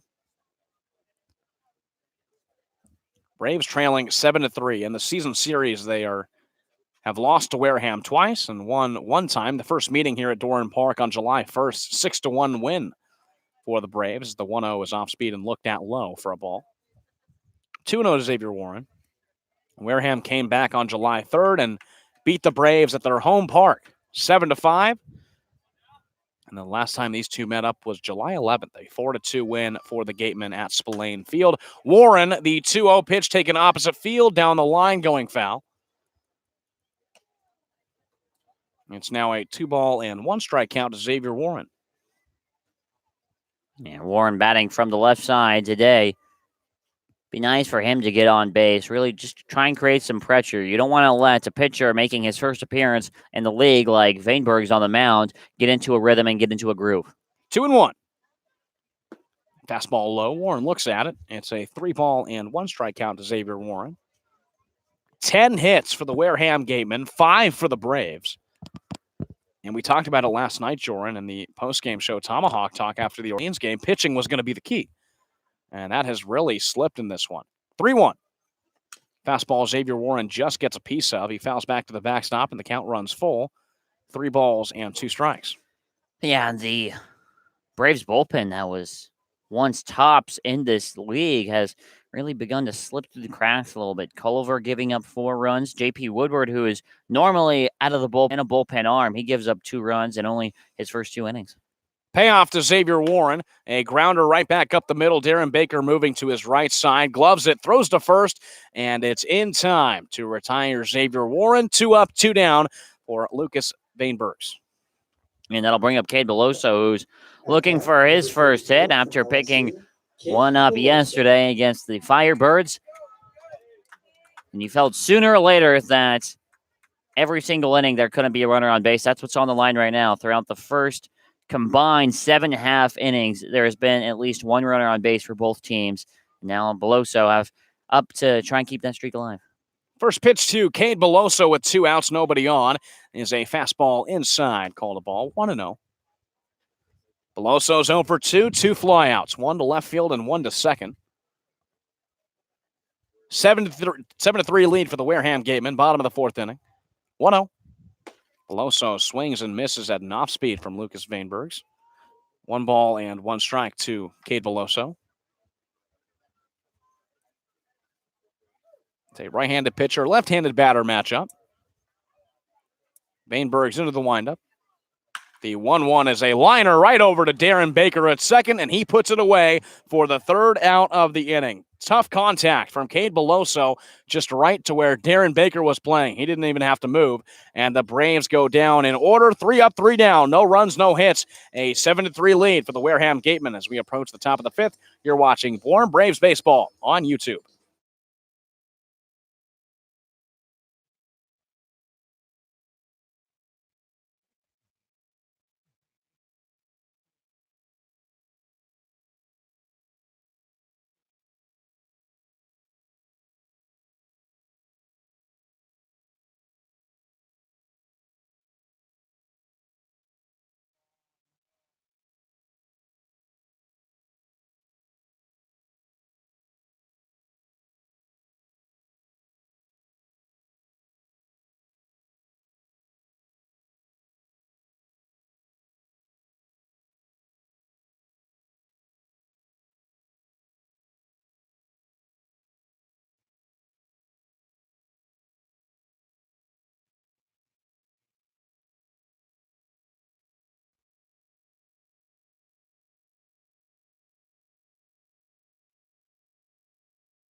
University of South Carolina. Blake Burzell still on the mound in the top of the 5th inning. Dallas Beaver will lead it off, followed by Benjamin Sims and Matt Ruddick.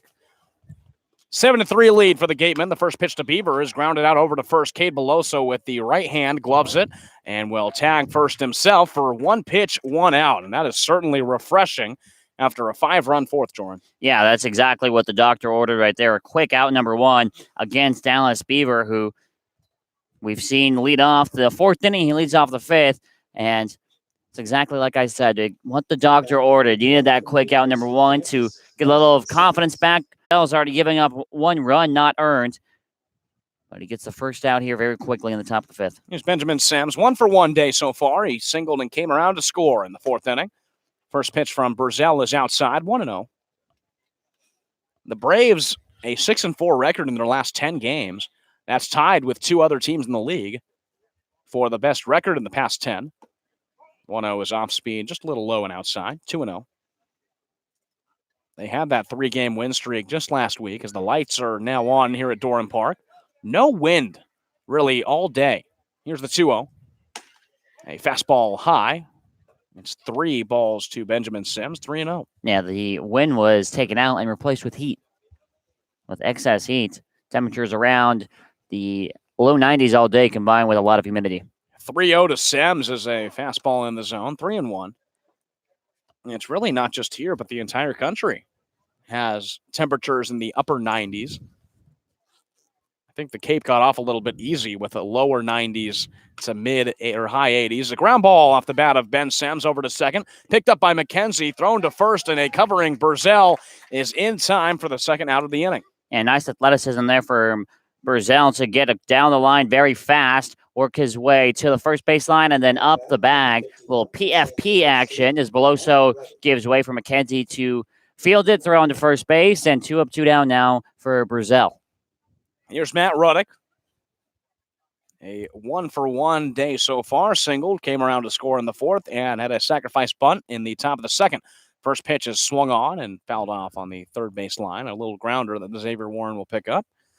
He starts off 0-1. The Gatemen have only gone down in order actually no times. The easiest inning was at the top of the 3rd, where it was a leadoff single by Darren Baker and then 3 straight outs. They have not gone down in order at all tonight. Here's the 0-1 pitch. It's off speed and called a ball. 1-1. If Burzell can work fast here, he might earn himself another inning of work. He's already thrown 2 so far. If he can get out of here without giving up a hit, he can earn that 5th inning, or excuse me, that 6th inning. 1-1 is a high fastball. Ruddick swings and misses, falls behind 1-2. The Braves in the second half are 5-4 so far. They went 8-14 in the first half of the season. Magic number is down to 12. Here's the 1-2 pitch on Ruddick. It's off speed and outside, 2-2. And it all really depends on how the Braves do and how Hyannis does. If Hyannis loses, which they're actually up on to it right now, that magic number goes down to 10 and shaves off 2 points for every Braves win and Harbor Hawks loss. The righty Burzell into the windup. Here's the 2-2 pitch. Ruddick flies, going foul on the third base line. It will fall into the seats. Still a 2-2 count. 2 outs, nobody on. Top of the 5th inning, 7-3 lead for the Wareham Gatemen. Blake Burzell is the 3rd pitcher so far for the Braves. It was started by J.P. Woodward, who went 2 innings. Josh Culliver went 1 2/3. The 2-2 is taken to left field, a hard hit ball that will bounce in front of Kyle Hess for a 2-out single. That's the 11th hit for the Gatemen tonight. Yeah, strong hit into the opposite field there from Matt Ruddick. Straight into Kyle Hess over and left. No chance to get the ball there. And now here comes the 9-hole hitter and Mike Antico, who if you're Blake Burzell, you have a little confidence of going up against him because he struck out twice. The Gatemen refused to go down in order. A single by Ruddick. That brings up Antico. He's 0 for 2 with 2 swinging strikeouts. Burzell throws back over to first. Ruddick slides back in time. Wareham leads the league in team hits. They came into this game with 311. Now they have 322. And it's not even close to second. This team is such a high-powered offensive team. That's really what they rely on. They allow over 4 runs a game. First pitch to Antico is a little grounder, a broken bat right up the middle to McKenzie at second. He flips to Glowenke covering second base, and that's the third out of the inning. It's 1 hit, no runs for the Wareham Gatemen. We head to the bottom half of the 5th. Gatemen on top 7-3. You're watching Braves Baseball on YouTube.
Heading to the bottom half of the 5th inning, Wareham on top 7-3. We know the score here at Durham Park. Joran, why don't you tell us the score of some other Cape games? Yeah, absolutely. You already mentioned the Hyannis 6-2 lead over Catuit in the bottom of the 8th inning from Lowell Park.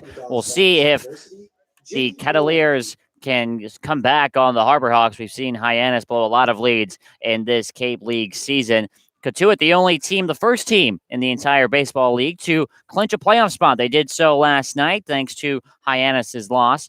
And Brewster with a 5-4 lead over the YD Red Sox in the bottom of the 9th there. First pitch to Jimmy Glowenke is driven, but foul on the left field side. It falls over the snack shack. 0-1 to Glowenke, who's 1 for 2. RBI double in the first inning. And elsewhere around the Cape, Falmouth with a 2-0 lead over the Orleans Firebirds, and Harwich with a 1-0 lead over the Chatham Anglers in the top of the 3rd there.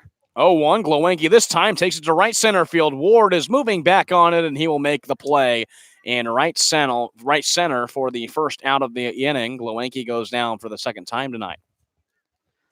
So check this out, Sam. If Hyannis is able to hold off Catuit in that game in the bottom of the 8th inning, and if Falmouth can hang on to the Firebirds in the span of 2 days, Falmouth can go from 3rd place to tied for 1st place with the Catuit Cavaliers at 37 points. Well, they've been hot, and they're a team that has a lot of talent. Here's the first pitch to Poland. It's off speed in the zone for a strike. Poland watches it 0-1. Falmouth has 2 of the top hitters in the league, and Zach Deloach, Hayden Cantrell. Just guys that get on base, and that's really all you need. The 0-1 pitch is swung on and missed by Poland, 0-2. Falmouth is definitely a team to watch out for. Yeah, they are, and they, along with Wareham, only 3 points. That's their magic number away from clinching a playoff spot. So if Falmouth and Wareham both end up winning tonight, Hyannis wins, that magic number drops down to 1. 0-2, Poland off the end of the bat, flies it to right field. Ruddick is moving in. He'll make the play for the second flyout of the inning. So if that magic number drops to 1, Sam, the Hyannis Harbor Hawks would have to win every single game, and both Falmouth and Wareham would have to lose every single game. If there is a tie on either side, it would lower that point, and that would thus eliminate Hyannis from the playoffs. And the West is more of a different division than the East, where the East has been really tight all year. The first pitch to Bruiser is inside, or Kyle Hess, is inside for a ball. 1-0. Hess is 0 for 1 with an RBI. RBI on a ground out to first in the first inning and walked in the 3rd inning. Here's the 1-0 pitch from Vanebergs. Fastball, Hess grounds first base side, going foul. Evens at the count, 1 ball and 1 strike. From first place to last place in the Eastern Division, only 11 points separate Chatham and Brewster. Whereas, obviously, in the West Division, you have a lot more separation with Catuit having 37 points and Hyannis having 13. 1-1 is looked at. Off speed is in the zone for strike 2. It's 1 ball and 2 strikes to Kyle Hess. But those top 3 in the West Division, Katuitt, Falmouth, and Wareham, can really flip off any night. 1-2 is grounded out over to first. Teeter will glove it, runs over to the bag, and steps on it for out number 3.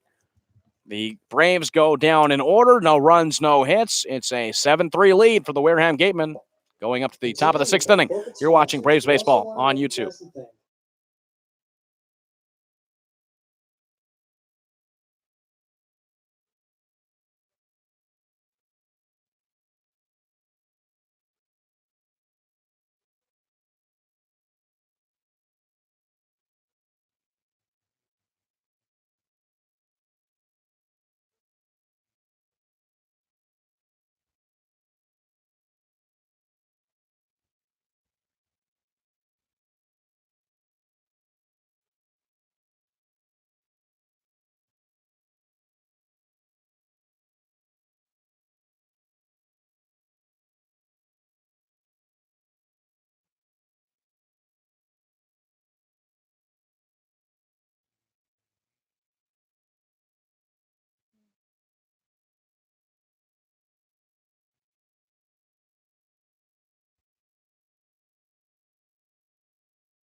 Blake Burzell's night is done. He's the 3rd pitcher for the Braves, and now it'll be Hayden King, the 4th arm used by manager Harvey Shapiro. He'll come into this game to pitch the 6th in a 7-3 lead for the Wareham Gatemen, Jordan. Yeah, and going into the last day off of the season for a lot of the bullpen, if you're not named Carl Johnson, looks like Harvey Shapiro not afraid to throw everybody. Hayden King making his 3rd appearance of the year. He started the last game he threw on July 10th against the Harbor Hawks on a 4-2 win. Did not get a decision in that one. He only threw 3 innings. However, only 1 hit in those 3 innings. 5 strikeouts. Really proved himself to be a strikeout hitter, and now goes up against perhaps the best offense he's seen all year in the Wareham Gatemen. Yeah, had a pretty impressive start against the Hyannis Harbor Hawks, and he's looking to capitalize that. The second time he's coming out of the pen, he will face off against the top part of this lineup. Braden Ward will lead things off.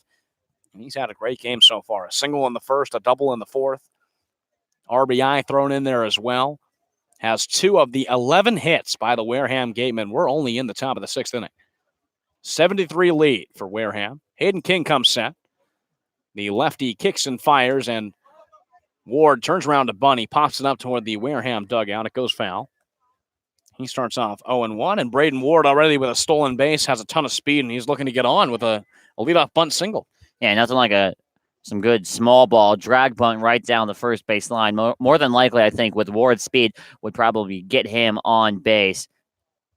Looked to pull it down the first base line, just popped it up foul. Now, let's see if the bunt's still on here at 0-1. Warren playing on the fringe at 3rd base. The 0-1 pitch, Ward actually swings at to shallow left center field. Kyle Hess will move in and make the play for the first out of the inning. Only took 2 pitches, and Hayden King has the first out on a flyout by Braden Ward, who's been one of the hottest batters in this lineup. Yeah, 2 for 3, and both times he's been on base, he's scored a run. But here's perhaps the toughest out in the entire West Division right here. Darren Baker, 3 for 3, 3 singles, 2 runs scored, and an RBI as well, Sam. Yeah, Baker's been a tough out tonight, as he is almost every night. First pitch, off speed outside, called ball 1. And Baker on the year. He's now had a hit in 9 of his last 11 games. He had a 6-game hit streak, snapped in the second game of the doubleheader last night. 1-0. Fastball right down the middle. Baker to left field. Hess is moving back. He'll make the play for the second out. The first time that Baker has been retired tonight. That's good news if you're Hayden King. He's going through the toughest part of this order. It's the top three, very top heavy. And now if he's able to get Jacob Teeter here, that'd be the most successful scenario I can imagine for Hayden King coming out of the pen. It's now 5 games with 3 hits for Darren Baker as Teeter comes up. And Teeter's 1 for 3, an RBI single in the 4th. First pitch inside. Backs him out of the box, 1-0. And Baker hasn't had a 3-hit game since July 7th against Hyannis. He returns to his multi-hit ways. Lefty on lefty matchup. Here's the 1-0 pitch. Teeter, a hard swinging strike. Evens up the count, a ball and a strike. 2 outs, nobody on. Top of the 6th inning, 7-3 lead for the Wareham Gatemen, who are looking to snap a 3-game losing streak. Coming up on the wrong end of all 3 games they played against Falmouth in the past 2 days. Here's the 1-1. Teeter thinks about it. It's an off speed that falls outside of the zone. 2-1.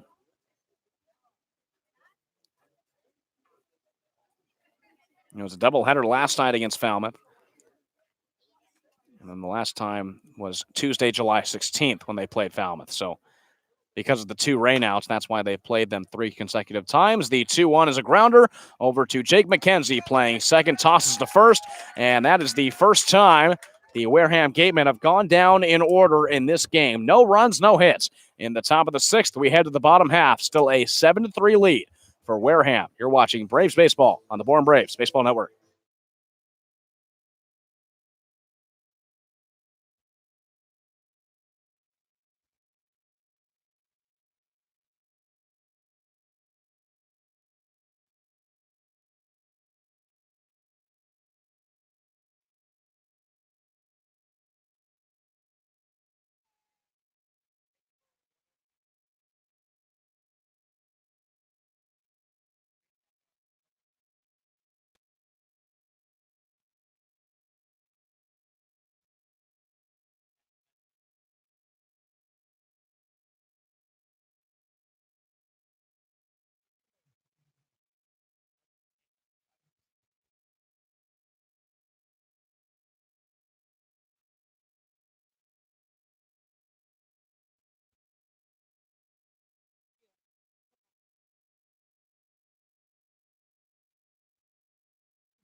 Bottom 3 of the Braves lineup due up in the bottom half of the 6th. It'll be Nick Bruiser, Jake McKenzie, and Robert Carmody in a 7-3 Wareham Gatemen lead. And Joram, we were talking about this off the air in between the innings, but a crazy stat, the Braves have a lower magic number than any team in the East, including Chatham. Yeah, and Chatham in first place, sitting at 19-12-2. They lead the league in points. First pitch, Bruiser skies in the infield. Darren Baker is under it. He will make the catch, no problem. 1 pitch, 1 out. Well, that's just a testament of how close the Eastern Division has been all year. I think that's more of a testament to how poorly Hyannis has been performing this season. 6-25-1. However, it appears over at Lowell Park, they're only 3 outs away from picking up that crucial win number 7. And I say crucial win number 7 because the worst team in Cape Cod League history was Hyannis. About 10 or so years ago, they only won 7 games. First pitch to Jake McKenzie is a called strike, 0-1. McKenzie's 1 for 2, an RBI single in the 3rd inning. At the time, had tied this game up at 3. First time he pitches, or he faces off against Vanebergs. The 0-1 is outside, 1 ball and 1 strike.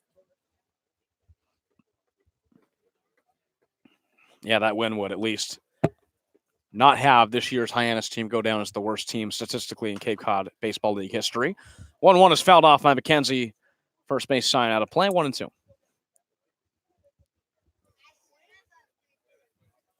Hyannis has beaten the Braves 3 times this season. 3 of their 6 victories have come against the Braves. The 1-2, McKenzie skies into the infield to Darren Baker once again. He will get under it in the same spot as the last time for the second out of the inning. Yeah, you imagine if all those 3 games go the other way. Let's say the Braves, for the sake of the conversation, sweep Hyannis, and they'd be up 4-0 on the Harbor Hawks in the season series. If they're able to get that done, Harbor Hawks would only have 3 wins on the year. Now, I think at that point, then you have a serious chance at being the worst ever team record-wise in Cape Cod Baseball League history. First pitch to Carmody is low for a ball, 1-0. Carmody is 0 for 1, double play in the third inning. Got on with a walk in the second. Looking for his first hit in the Cape Cod Baseball League. Was brought up on Wednesday from Hartford, 1-0. Carmody, a little chopper going foul toward the Braves dugout. 1 ball and 1 strike. He's teammates at Hartford with Nick Dumkowski. Was the starting catcher on Wednesday when Dumkowski was the starting pitcher, and Dumkowski had 5 perfect innings when the game was called in the middle of the top of the 6th. 1-1, Carmody thinks about it, but he lays off. It's a called strike 2, 1 ball, 2 strikes. 2 outs, nobody on. Bottom of the 6th inning, 7-3 lead for the Wareham Gatemen in a game that started off rather slowly. That's been picking up in the past 2 innings. 1-2, Carmody right back up the middle. That'll be his first hit of the summer. He's on with a 2-out single. Yeah, it's been a productive day for Robert Carmody. His first at-bat today, he got on base for the first time with a walk. He did ground into a double play, but here he gets his first hit of the summer, a single straight back up the middle right behind Vainberg's on the mound, and now they'll bring the Braves back to the top of their order with the chance to make something happen here with 2 outs in the bottom of the 6th. Yeah, Fabian's 1 for 2, a single in the first, walk in the second, and a fly out in the 4th inning. First pitch is off speed from Vainberg's outside, 1-0. You want to hear a heartbreaker, Sam? Would you like to? Yeah. The YD Red Sox in their game against Brewster scored 3 runs in the bottom of the 9th to come back and win. Brewster had a 5-2 lead, and a 5-3 lead going into the bottom of the 9th, and YD comes back to win that game. Brewster in last place really could have used that win. 1-0 is a off speed in the zone. 1 ball and 1 strike to Fabian. Brewster is in need of any wins they can get. 1-1. Off speed, Fabian. Liner over to left field. It gets down right by the line. Carmody is moving over to third. Fabian to second. That'll be a double. Carmody's being waved in by Harvey Shapiro. The throw in is not in time. Carmody comes home to score. It's an RBI double for Judd Fabian. Now a 7-4 game. It's exactly what the Braves needed right there. Judd Fabian sitting 2-0 fastball. He got it. He roped it down the left field line past Mike Antico. Carmody showing off the wheels, scoring all the way from first base, running on the swing of the bat there from Fabian.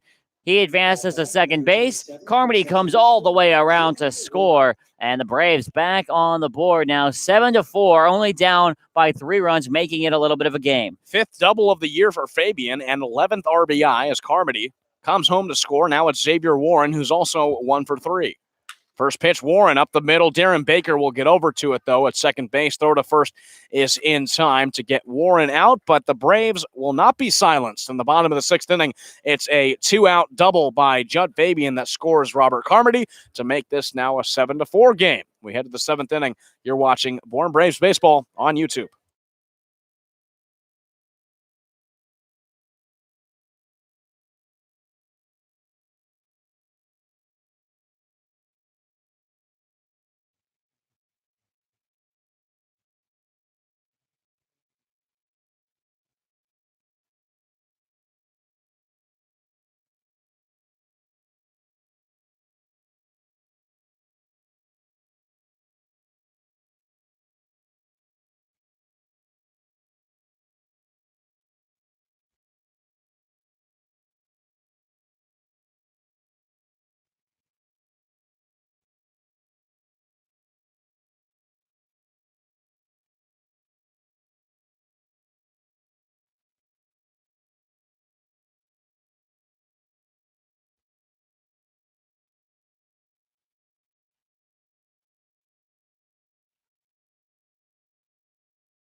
At bat, number 7. 4, 5, 6. 2 up for the Wareham Gatemen. In the top of the 7th inning, the Gatemen have a 7-4 lead.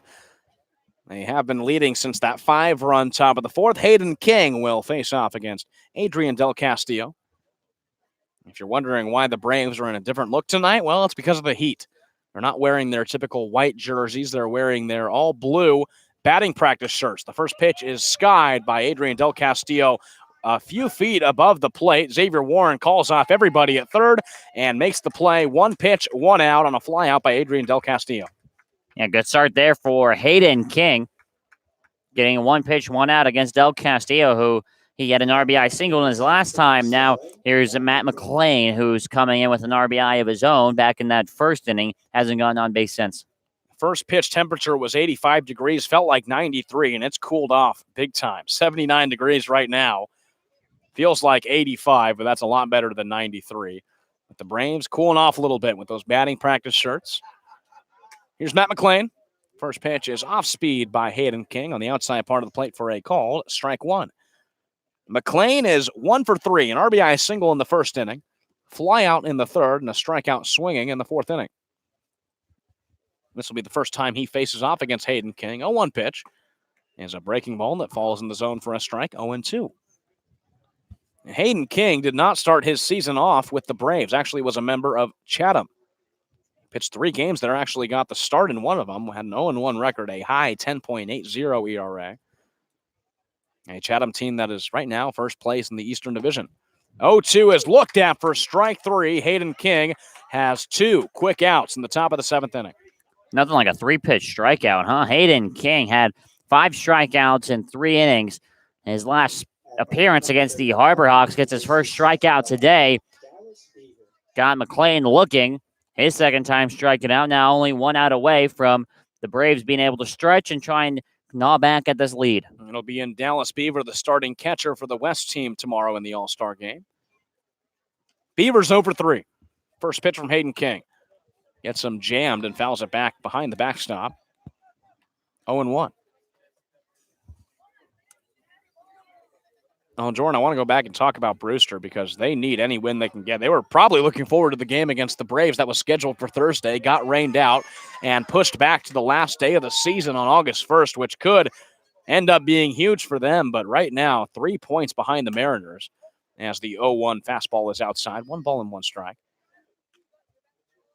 Brewster with 29 points, Harwich with 32, and a game which looked like they can gain some ground goes by the wayside, and they lose it to YD in the bottom of the 9th inning. 3 runs in the bottom of the 9th inning, too. That's a heartbreaker. 1-1 off speed. The Beaver is low and inside. Called a ball. 2-1 to Beaver. A lot of these teams could certainly use an off day. A couple of rainouts last week. Braves were lucky to get 5 innings in on Wednesday against YD before a storm rolled in the area. 2-1 is fouled off toward the seats. 2 balls and 2 strikes. They got a 6-0 win against the YD Red Sox after falling to them 9-4 in the game before. You mentioned it, Sam. That August 1st game between Brewster and the Braves, that could end up meaning the entire season for the Whitecaps with how things are trending right now in the East. Starting today, Brewster was only 3 points behind the Harwich Mariners for that 4th and final playoff spot. King comes set, kicks and fires the 2-2 pitch, and Beaver skies it out to deep left field. Kyle Hess racing to his right will get under it and make the catch for out number 3. Hayden King, coming out of the bullpen, has retired all 6 batters he's faced. As it's stretch time here at Doran Park, we head to the bottom half of the 7th. Wareham still a 7-4 lead. You're watching Braves Baseball on the Bourne Braves Baseball Network.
At bat, number 34 from LSU. Cade Beloso will lead things off in the bottom of the 7th inning. Braves trailing 7-4. As Wareham has 11 hits, Braves with 7. Beloso will lead things off. He's 0 for 3. 2 flyouts and a lineout. Looking for his first hit of tonight. Will face off against Lucas Vainbergs, who remains in the game. The first pitch is a fastball for a strike on Beloso. And we keep bringing up this stat, Jordan, because every night it seems like it gets more and more interesting. But 11-7 record for the Braves when they score 3 runs or more. They have 4 tonight. They're in danger of making that 11-8 as the 0-1 is fouled off by Beloso right down the first base line. He now falls behind 0-2. Yeah, when the Braves score 3 or more runs, that's what seems to happen. They're able to win the games usually because their bullpen is so good. However, recently we've seen that the bullpen in games like tonight have not been able to really keep them in it. 5 runs in that 4th inning, all coming up against bullpen arms. Culver and Burzell giving up that 5 spot. Vainbergs into the windup, kicks and fires the 0-2. It's off speed and high to Beloso. 1 ball and 2 strikes. Beloso in a little bit of a slump. Hasn't been hitting the ball like we're used to seeing him doing. He's 2 for his last 26. The 1-2 is lined out foul, first base side yet again. We'll do it again, 1-2. He seems to be early on Vainberg's pitches. And his last hit, extremely hard over to Darren Baker at second. The problem was Baker didn't even have to move to make the catch on the lineout. Here's the 1-2 on Beloso. Off speed, taken up the middle, a slowly hit ground ball that Sems is able to get it short. The throw to first retires Beloso for the first out of the inning. An interesting play there that kind of flew under the radar. It was behind Vainberg's back there, and I believe he moved it with his glove, and I think he got a piece of it with his glove because the ball went instantly down, and that killed all the speed out of it. Then Benjamin Sems was able to glove it and make the throw over to first base. So really, Vainberg should get an assist on that play because him touching that ball with his glove killed all the speed and leads to the Wareham first down. First pitch to Glowenke is a fastball that he drives to high right center field. Braden Ward is moving back. He'll make the play. 1 pitch for the second out. Glowenke goes down. He moves to 1 for 4 on the evening. And that's a good point, Jordan, because it seemed like it was hit a lot harder after Beloso's bat. Right. That definitely seemed something hit it. And looking back on it, it seemed that Vainbergs definitely made a play that made it easy for Sems to make it at short. 2 up, 2 down, and now it's Jared Poland, who we think might be coming into the game as a pitcher, was warming up in the bullpen. Now comes up. He's 1 for 2. A walk in the first, single came around to score in the 3rd inning, and a fly out in the 5th. First pitch, he swings out, little grounder over to Sems, gloves it, throws to first, and Poland is retired. The Braves quickly go down in order in the bottom of the 7th. 7-4 lead for the Wareham Gatemen. We head to the 8th. You're watching Braves Baseball on the Bourne Braves Baseball Network.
Hayden King's night is done, and he will most likely go down as the most successful pitcher in this game. He pitches 2 innings, no runs, no hits, faces 6 batters, and retires all 6 of them with 1 strikeout. And Joran, it's time for Jared Poland, who was originally the DH, now moves to the pitcher position. Yeah, and I believe he'll be in the lineup as well. He has pitched so far in the year.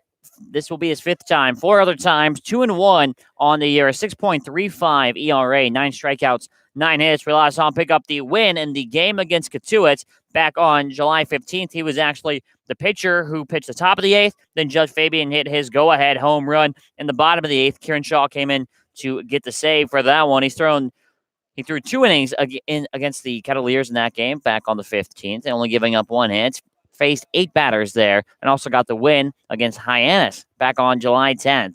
He pitched an inning there, only giving up a run, a hit, a walk out of 5 batters. And here he goes up against the bottom 3 of the order before the Braves have a chance to get back in the bottom of the 8th inning. Now lead off against Benjamin Sims. And Sims is 1 for 2, a single in the 4th inning. He walked in the 2nd and grounded out in the 5th. Sims, Ruddick, and Antico. First pitch is a swinging strike from Poland, 0-1. The sun has set here at Doran Park, thankfully, and the first of 2 days that are going to be just blistering hot. Tomorrow's high is expected for 90.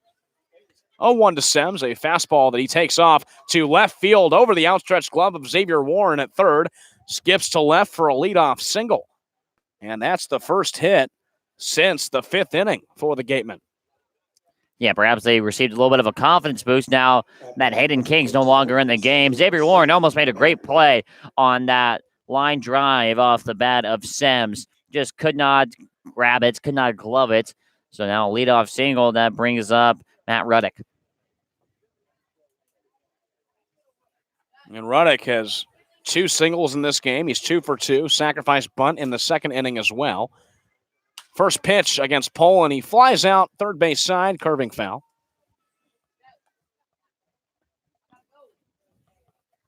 "12 hits now for the Wareham Gatemen against this Braves pitching staff. Hayden King coming in for 2 innings in the 6th and the 7th, not allowing any hits. Poland comes set. 0-1 pitch on Ruddick is a fastball that he's laid on, fouls it off toward the backstop, and he's now down 0-2. 2 heat waves, back-to-back days tonight and tomorrow for the All-Star game is going to be a hot one at Aldridge Park in Orleans. 8 players for Wareham heading to it, 6 players for the Braves going to the All-Star game. 0-2. Ruddick watches outside. Carmody has to save it. It's a 1-ball, 2-strike count. And it's not necessarily the heat in terms of degrees. It's the added element of the humidity that really makes it miserable. Go outside and you feel like you need a shower. Just hot, sticky, very muggy. One of those days today, but now the sun has set, it's cooled off. Here's the 1-2 pitch from Poland. It's outside. Going is Sims. The throw down is not in time. It's wild from Carmody, saved by Jake McKenzie, who is backing up Glowenke, covering second. And that'll be the 3rd stolen base of the game by the Wareham Gatemen. Sims has a stolen base. He's now on second. It's a 2-2 count on Ruddick. Yeah, 4th stolen base of the year for Benjamin Sims. Takes second on the off-speed in the dirt. Carmody really never had a chance on that one. Would have taken an extremely accurate and extremely fast throw from second base. Now all Poland can do is really focus on the batter here on 2-2. 2-2. Fastball got him swinging. And that's the first out on the top of the 8th. Poland, a high fastball that Ruddick couldn't catch up to. He goes down for the first time tonight. And I don't think the Braves can really afford to go down by more than those 3 runs.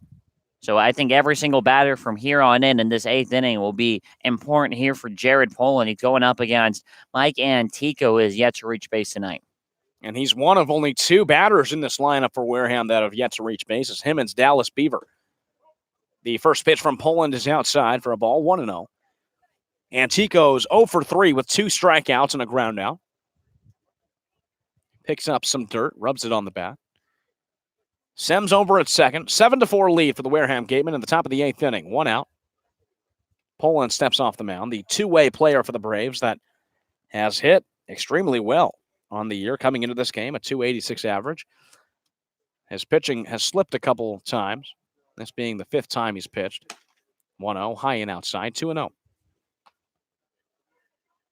When it comes down to playoff time, Harvey Shapiro is going to be looking at Jared Poland as one of the arms you can trust coming out of the bullpen. His numbers are a little high in terms of ERA just because he hasn't pitched that many innings yet, only making his 5th appearance. 2-0 is a fastball down the pipe to Antico for a called strike one, 2-1. And the ERA, of course, based off of what you do in 9 innings. So Poland coming into this game has only thrown 5 2/3. So the ERA is stretched out a little bit. He's only given up 4 runs in his 5 appearances. Poland comes set, hands meet at the chest. He turns back and looks at Sems at second. Now delivers the 2-1 pitch. It's a high fastball to Antico. He now has a good hitter's count, 3 balls and 1 strike.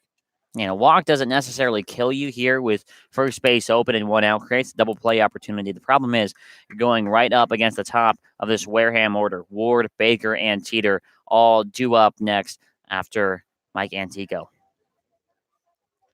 3-1 to Antico. Fastball high and inside. Antico lays off. He's on for the first time tonight with a walk. So now it's runners at first and second for the Gatemen. They're threatening yet again here in the top of the 8th inning. It's back to the top with Braden Ward. And this is dangerous right now for the Braves. Ward has scored twice. He's 2 for 4, a single and a double to his credit thus far. And we know what this kid can do. He can hit the ball pretty much anywhere and everywhere. He can float it in right in front of you and hit it over your head if you're not too careful. Right-handed pitcher, left-handed batter matchup. Poland comes set. Here's the first pitch to Ward. It's a fastball skied in foul territory going toward the seats. Starts off Ward with a no-ball, 1-strike count. Ward is 2 for 4. A single in the first. RBI double in the 4th. 2 flyouts as well to Kyle Hess in left field.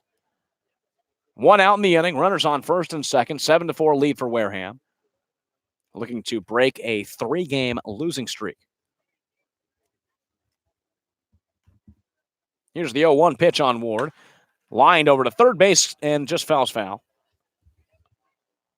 Warren was looking towards it. It was right on the third base or left field line. Was going to be extra bases, but just hit foul, and Ward falls behind 0-2. This would be big for Poland if he's able to retire Ward, not even on the strikeout, but if he's able to get him to pop up here on the infield. An easy out, a routine out would be big for Poland's confidence going up against one of the better players on this very stacked Wareham lineup.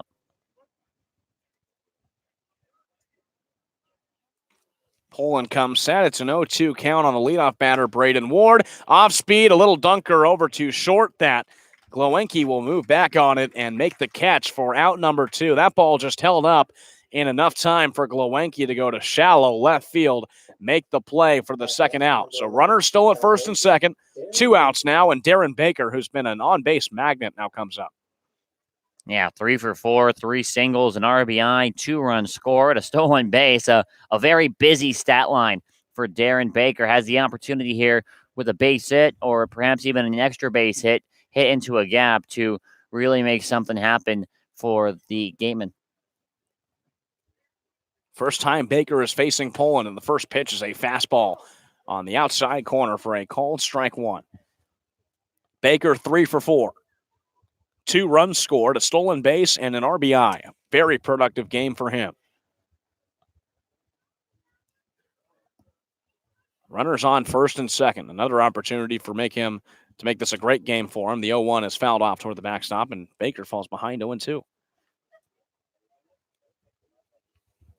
With Katuitt losing, Wareham and Falmouth, who's up right now, can tie Katuitt, a 3-way tie for the first place spot in the West Division. Falmouth, of course, playing 3 games less than a lot of other teams. They've played the least amount of games in the league. Here's the 0-2. Baker jammed him, but he fouls it off third base side, going toward the seats. We'll do the 0-2 again.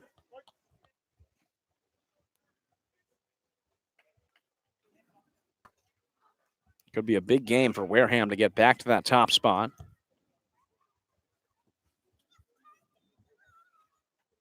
After losing it last night. After this, they'll travel to Katuitt tomorrow, or in 2 days. It's the All-Star game tomorrow. In 2 days, they have a home game against YD. Actually, that game's on Tuesday. So a couple more off days for them. The 0-2 is swung on and missed by Darren Baker. He strikes out, leaving runners on first and second. Nobody comes home for the Wareham Gatemen. We head to the bottom half of the 8th. Wareham leads it 7-4. You're watching Braves Baseball on the Bourne Braves Baseball Network.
Lucas Vainberg still on the mound for his 5th inning of work now in this game. He'll face off against Kyle Hess. Giovanni DiGiacomo comes into this game, replacing Nick Bruiser and Jake McKenzie, the 6, 7, 8 batters for this Braves lineup. They trail 7-4 to the Wareham Gatemen. Hess will lead things off.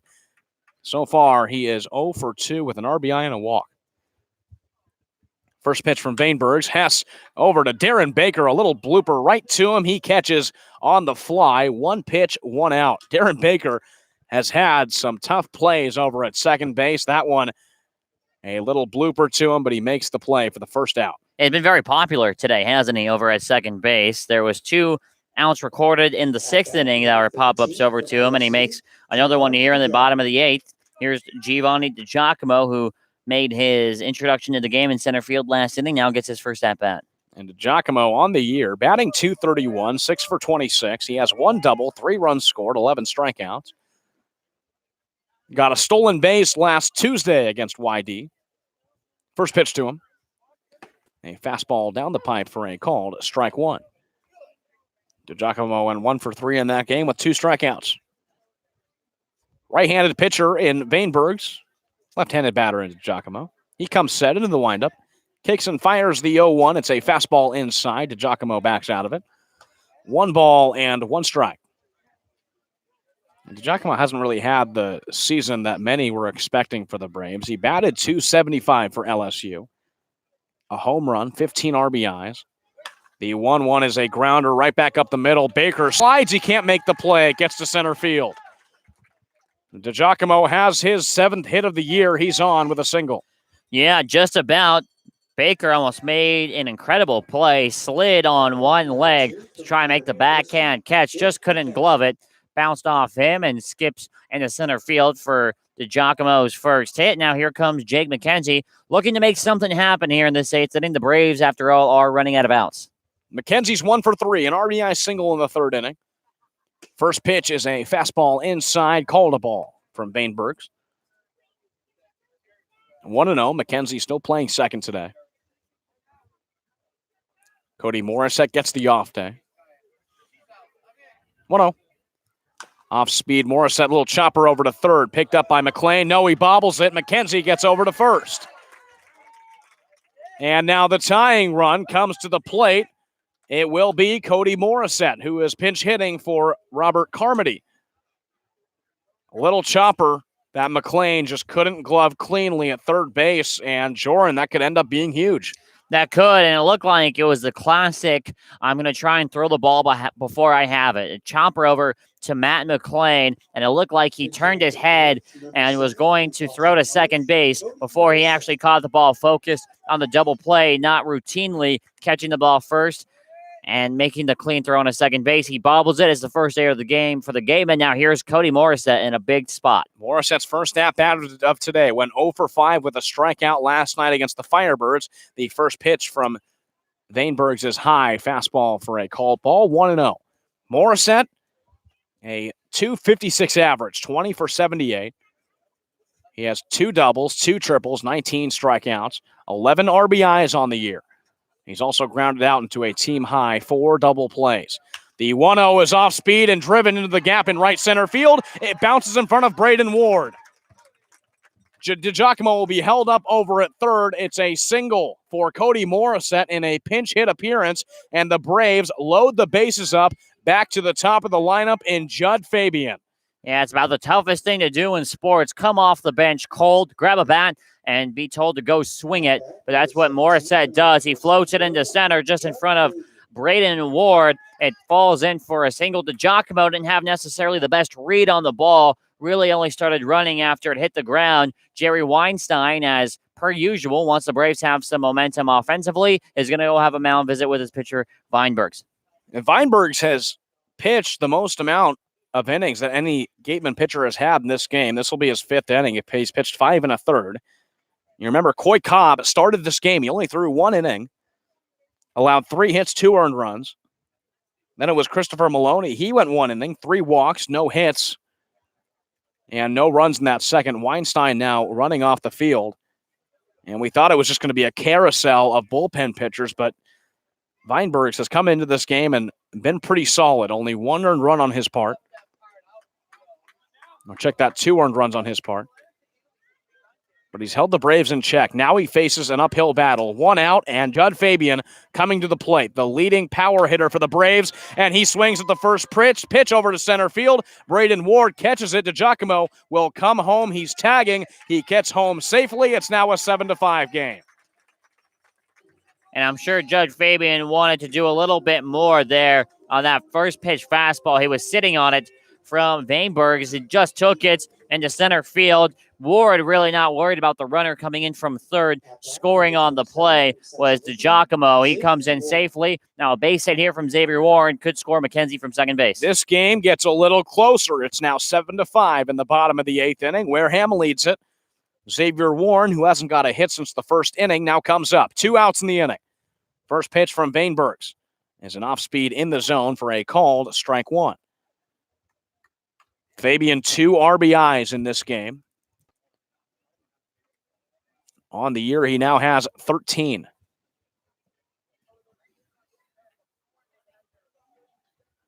Oh, 1 to Warren. Fastball that he takes the other way, going foul in the outfield on the left field side. Will fall amongst the fans. Warren now down 0-2 with 2 outs. And I think we might see what we typically see here. 0-2 count. Pitcher in the mound feeling pretty good about his stuff right here in Vanebergs. Has only given up 3 runs across 5 2/3 innings. I think we might see the fastball up high. 0-2 on Warren. It's off speed. He flies foul. Third base side going into the stands.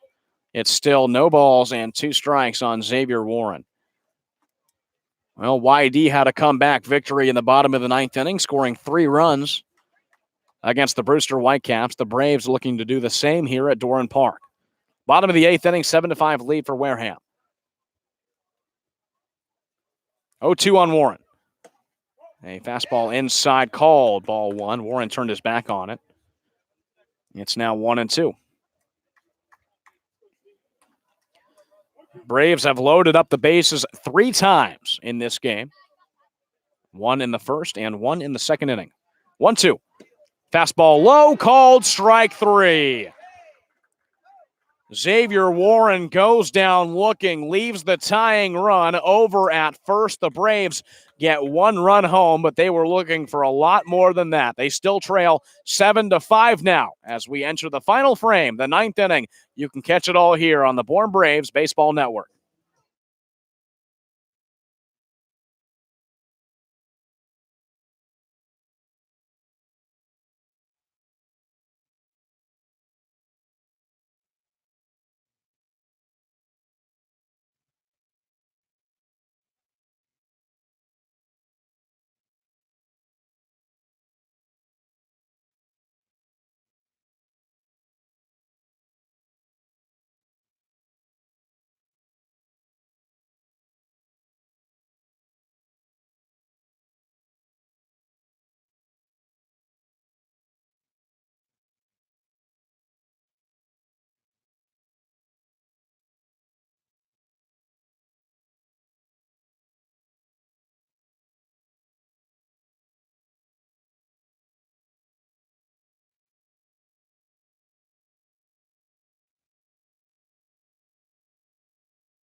For the second night in a row, the Braves will throw 6 arms. As Jared Poland comes out of this game, he goes 1 inning, strikes out 2, 1 hit, and 1 walk. And Jordan, it's Kieran Shaw coming into this game with Brendan Rivoli as the catcher for just the second time this season. Yeah, Rivoli gets his second appearance on behind the plate, but on the mound, Kieran Shaw making his 11th appearance. He has a 1-0 record, an ERA sub-2 at 1.86. He's thrown 9 2/3 innings. We last saw him picking up the save in the game against Katuitt back on July 15th, throwing the 9th inning and not allowing a single hit. He's made 3 appearances and 3 saves since July 10th against Hyannis, Harwich, and Katuitt. Now, if the Braves end up winning, he'll get credit for the win.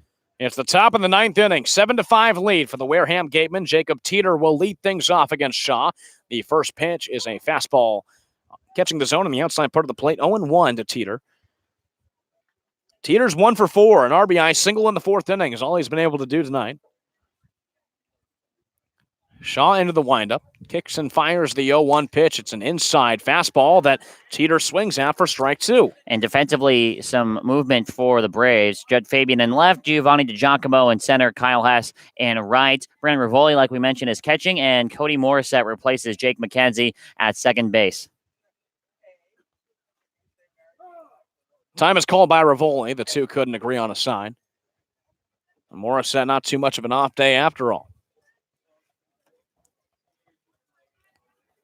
Shaw into the windup. Here's the 0-2 delivery. Teeter off the end of the bat. A little fly ball to shallow left field. Warren is moving back on it. He'll make the play. An over-the-shoulder catch for Xavier Warren for the first out of the inning.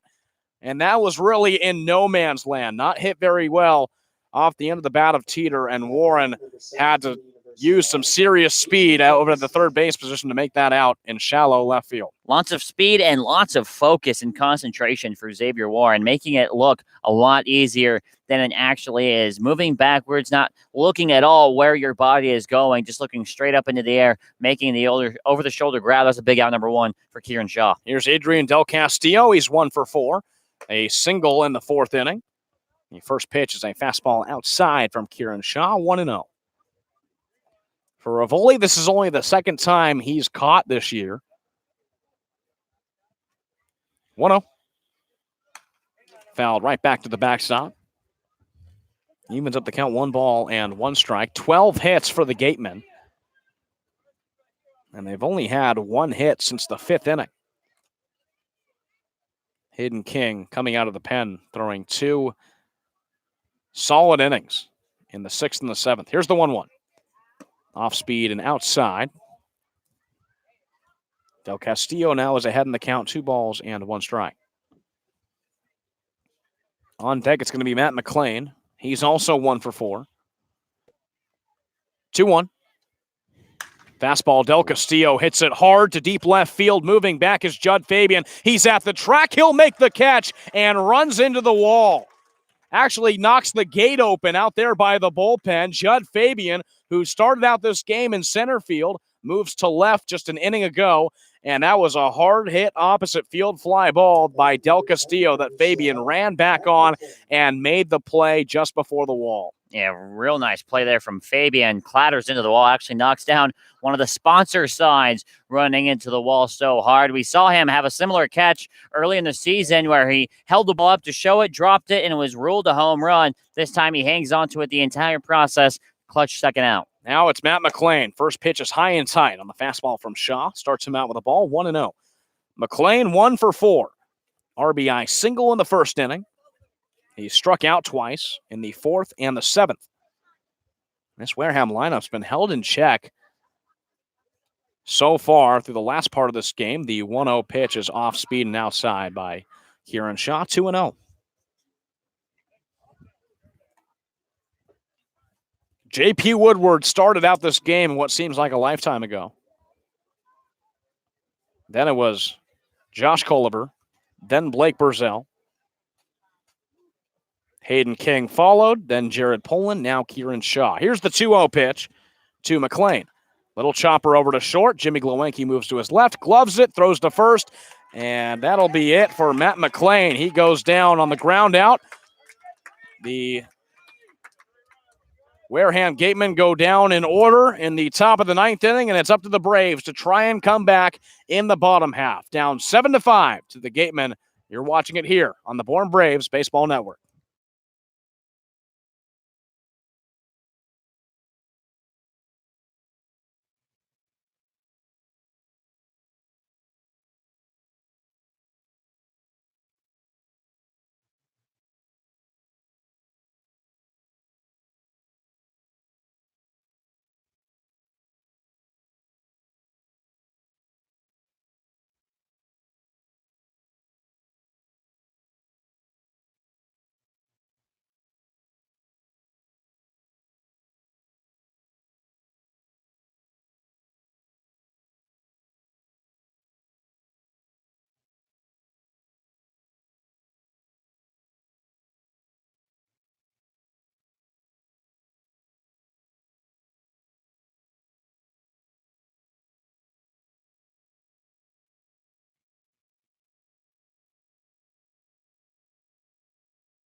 Wareham looking to close this game out, and Trey Dillard comes on the mound in relief of Lucas Vainbergs, who pitches 6 innings, allows 6 hits, 3 earned runs, 1 walk, and 1 strikeout.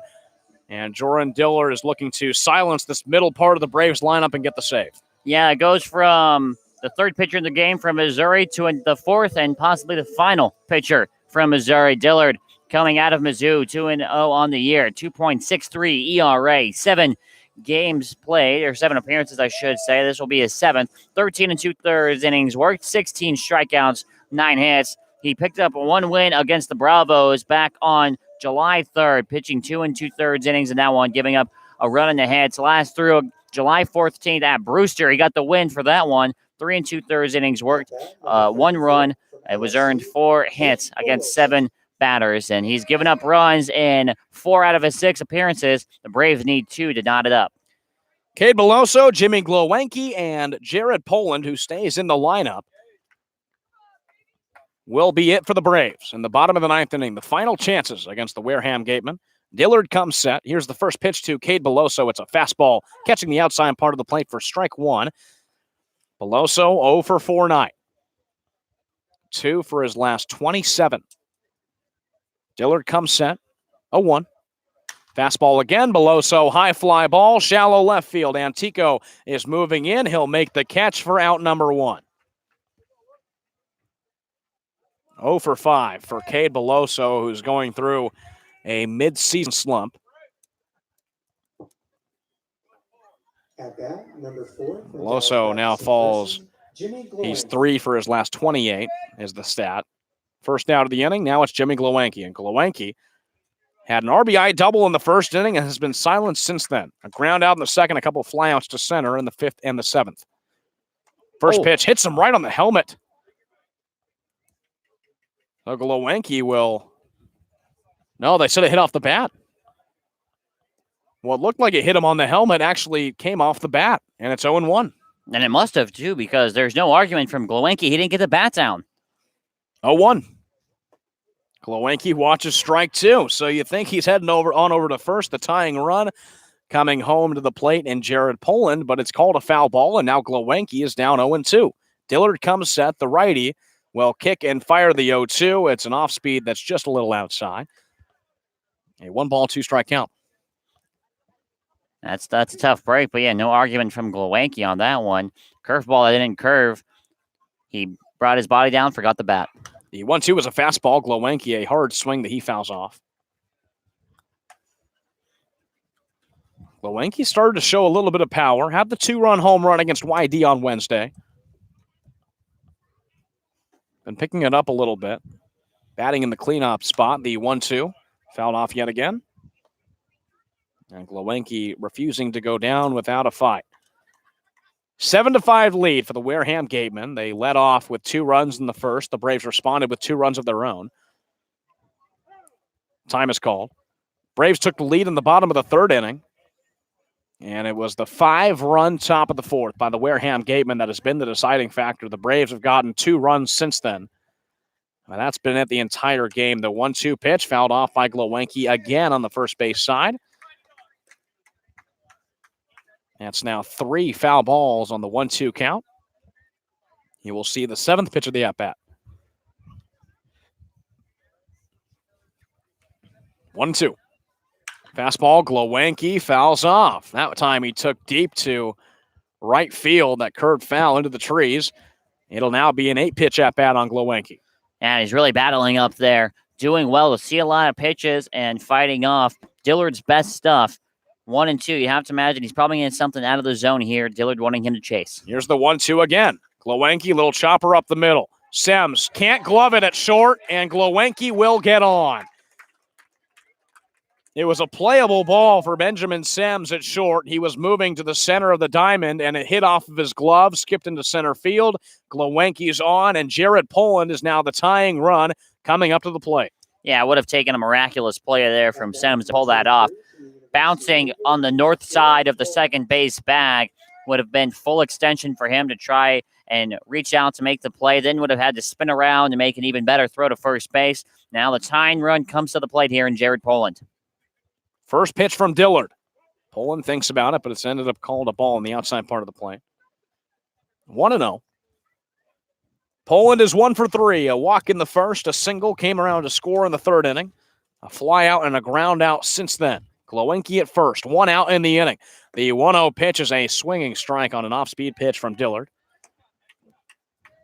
Evens up this count, 1 ball and 1 strike. Poland, the 2-way player. He pitched in this game. Has stayed the DH now. 1-1. A fastball inside part of the plate that Poland swings at. He's now down 1-2. Yeah, tough for Poland there. Big swing and a miss on that fastball. Now a ball and 2 strikes. He didn't try and make some contact here. 1-2. Fastball looked at by Poland for ball 2. Very, very close right there. Smart take from Poland, but almost one of those so close that you really don't want to take it. He watches it on the outside. Now here 2-2 might get fastball. The 2-2 on Poland is a fastball just a little high, called for ball 3. The count now runs full, 3 balls and 2 strikes to Jared Poland. And you have to imagine that these pitchers are barely missing the zone outside, possibly up 3-2. Let's see if Lewanki will be moving. The payoff on Poland, he swings and fouls off, hits the plate. It'll be Poland. Kyle Hess is on deck. Giovanni DiGiacomo in the hole for the Braves. Poland back into the box. Lewanki at first. Dillard comes set. Here's the payoff pitch on Poland. Got him swinging. Oh, he fouled it off barely. In and out of the glove of Adrian Del Castillo. He barely got a piece of it.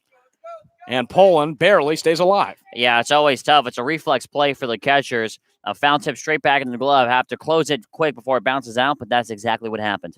Payoff on Poland. He takes to right field. Ruddick will get under it. A routine fly ball. He makes the play for the second out of the inning. Poland couldn't get any drive opposite field on the fly ball, and he's gone for the second out. Kyle Hess as the last chance. Tying run at the plate. The good news is that it is Kyle Hess, and he's been an RBI machine in the past few games, but now the Braves down to their last out here, going up against the Wareham Gatemen 7-5 game. Is going to take a bum here from Kyle Hess. Dillard comes set. The first pitch to Kyle Hess is a high fastball. Hess lays off. Hess is 0 for 3, an RBI in the first inning on a ground out, and he walked in the third, so he's been on 1-0. He takes to left field. Moving in is Antico. He will make the catch with his hat flying off for the third out of the inning and the final out of this game. The Wareham Gatemen win it 7-5 here at Doran Park. And an unfortunate result for the Braves. They score 5 runs, but it's not enough to get a win. They head into the day off, dropping 3 out of their last 4. Their only win, the rate-shortened game against YD a couple nights ago. Unlucky for the Braves, but on the bright side, that magic number still only at 12, only taking 3 wins and 3 Hyannis losses to get in. And Jordan, it was very similar to last night. You throw 6 pitchers again for the second game in a row. Last night was an 8-3 loss. This time it was a 7-5 loss. But the Braves rallying late, just the bullpen giving up so much runs in the beginning of the game, the batting couldn't really make up for it. Well, and it's a second. We talked about this last night on Tomahawk Talk, where you give up 8 runs, and normally in those situations, you're probably not going to win the game. Same story here. You give up 7 runs, and chances are you're not going to beat a team that is as good as Orleans, or in this case, as good as the Wareham Gatemen. Scoring 5 runs is no easy thing, especially against a team that's good. But, yeah, 5 runs in that top of the 4th inning, 4 of them coming up against Josh Culliver. That'll really kill you.